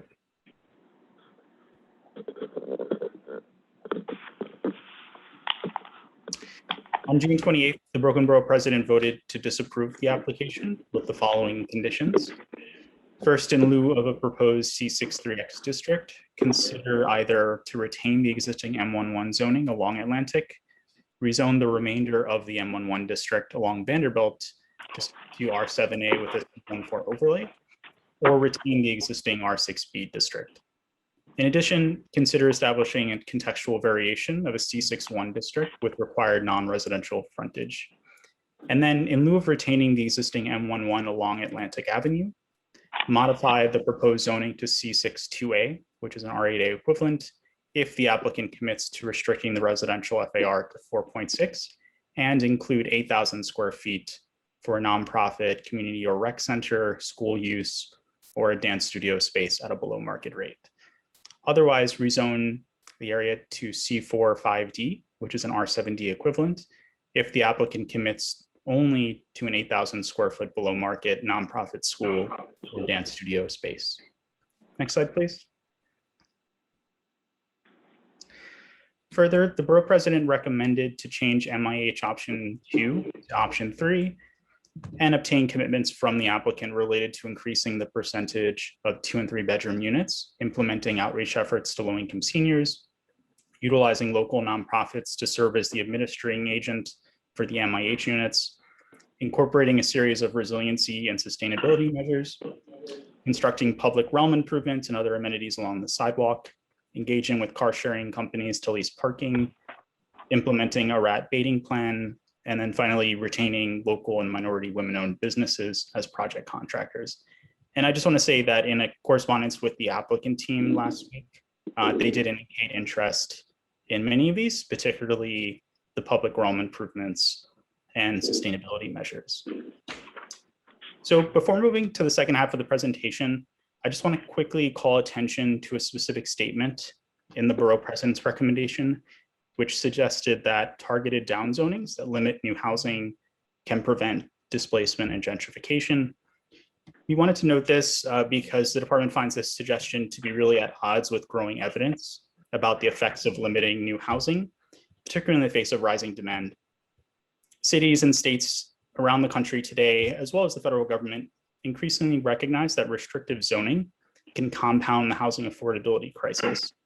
Whether we're talking about Brooklyn or the Bay Area, studies indicate that restricting housing growth through downzoning, especially in highly desirable transit-rich areas like Prospect Heights, is likely to exacerbate gentrification and displacement pressure, pushing up rents for tenants living in unregulated housing as compared to what can happen when zoning allows new housing to be built.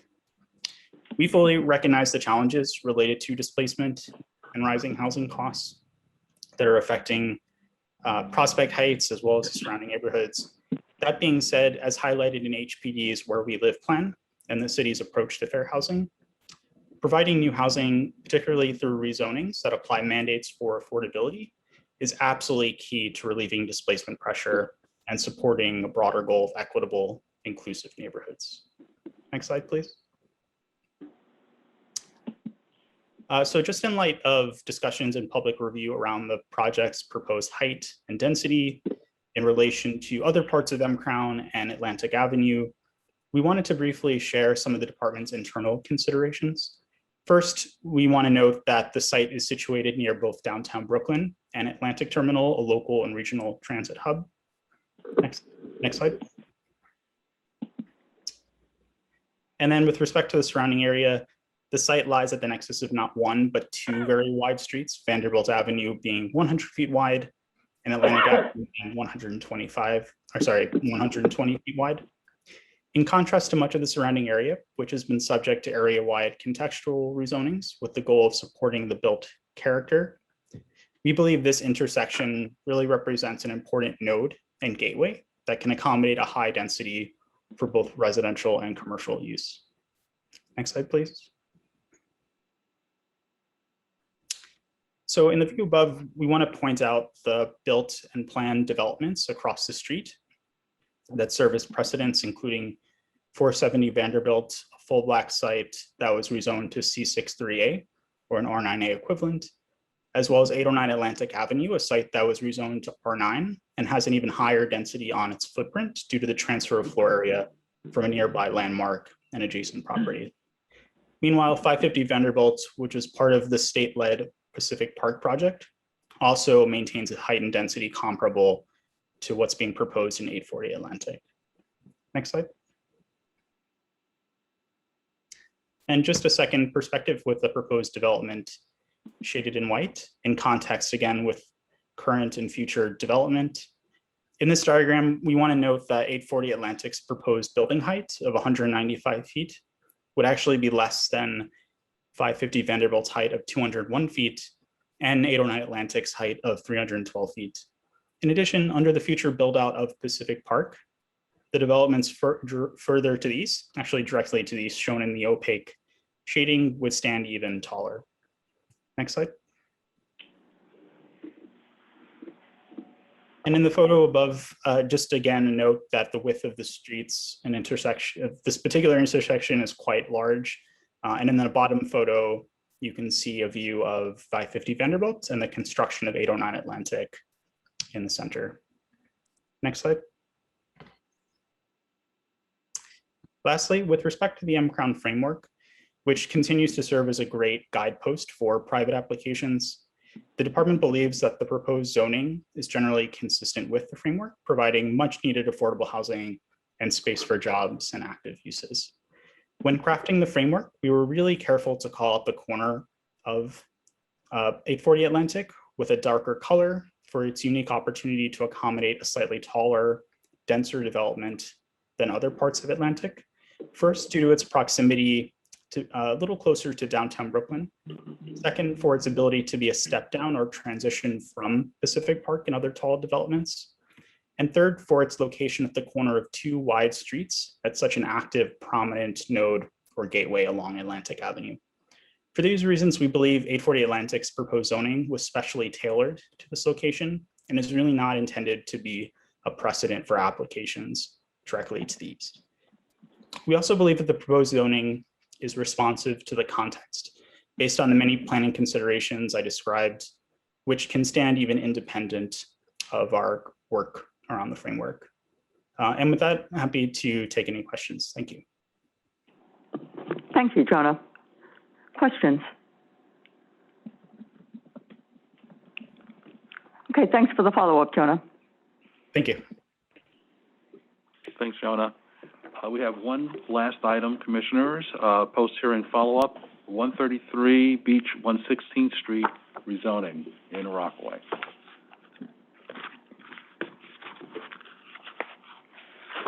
I don't believe that we have any presentation on this. We have a presentation? We didn't anticipate questions from the commissioners based on what had happened before. Okay. then in that case, Chair Lago, we're done for today. Okay, that's a very good place to be. And given the length of the agenda, I want to thank the commissioners and the city planning staff for working our way crisply through a really jam-packed agenda. And I will see you for what I anticipate will be a little bit of a lengthy public hearing on Wednesday. And I can't tell you how great it is to see you in person. Likewise. Likewise.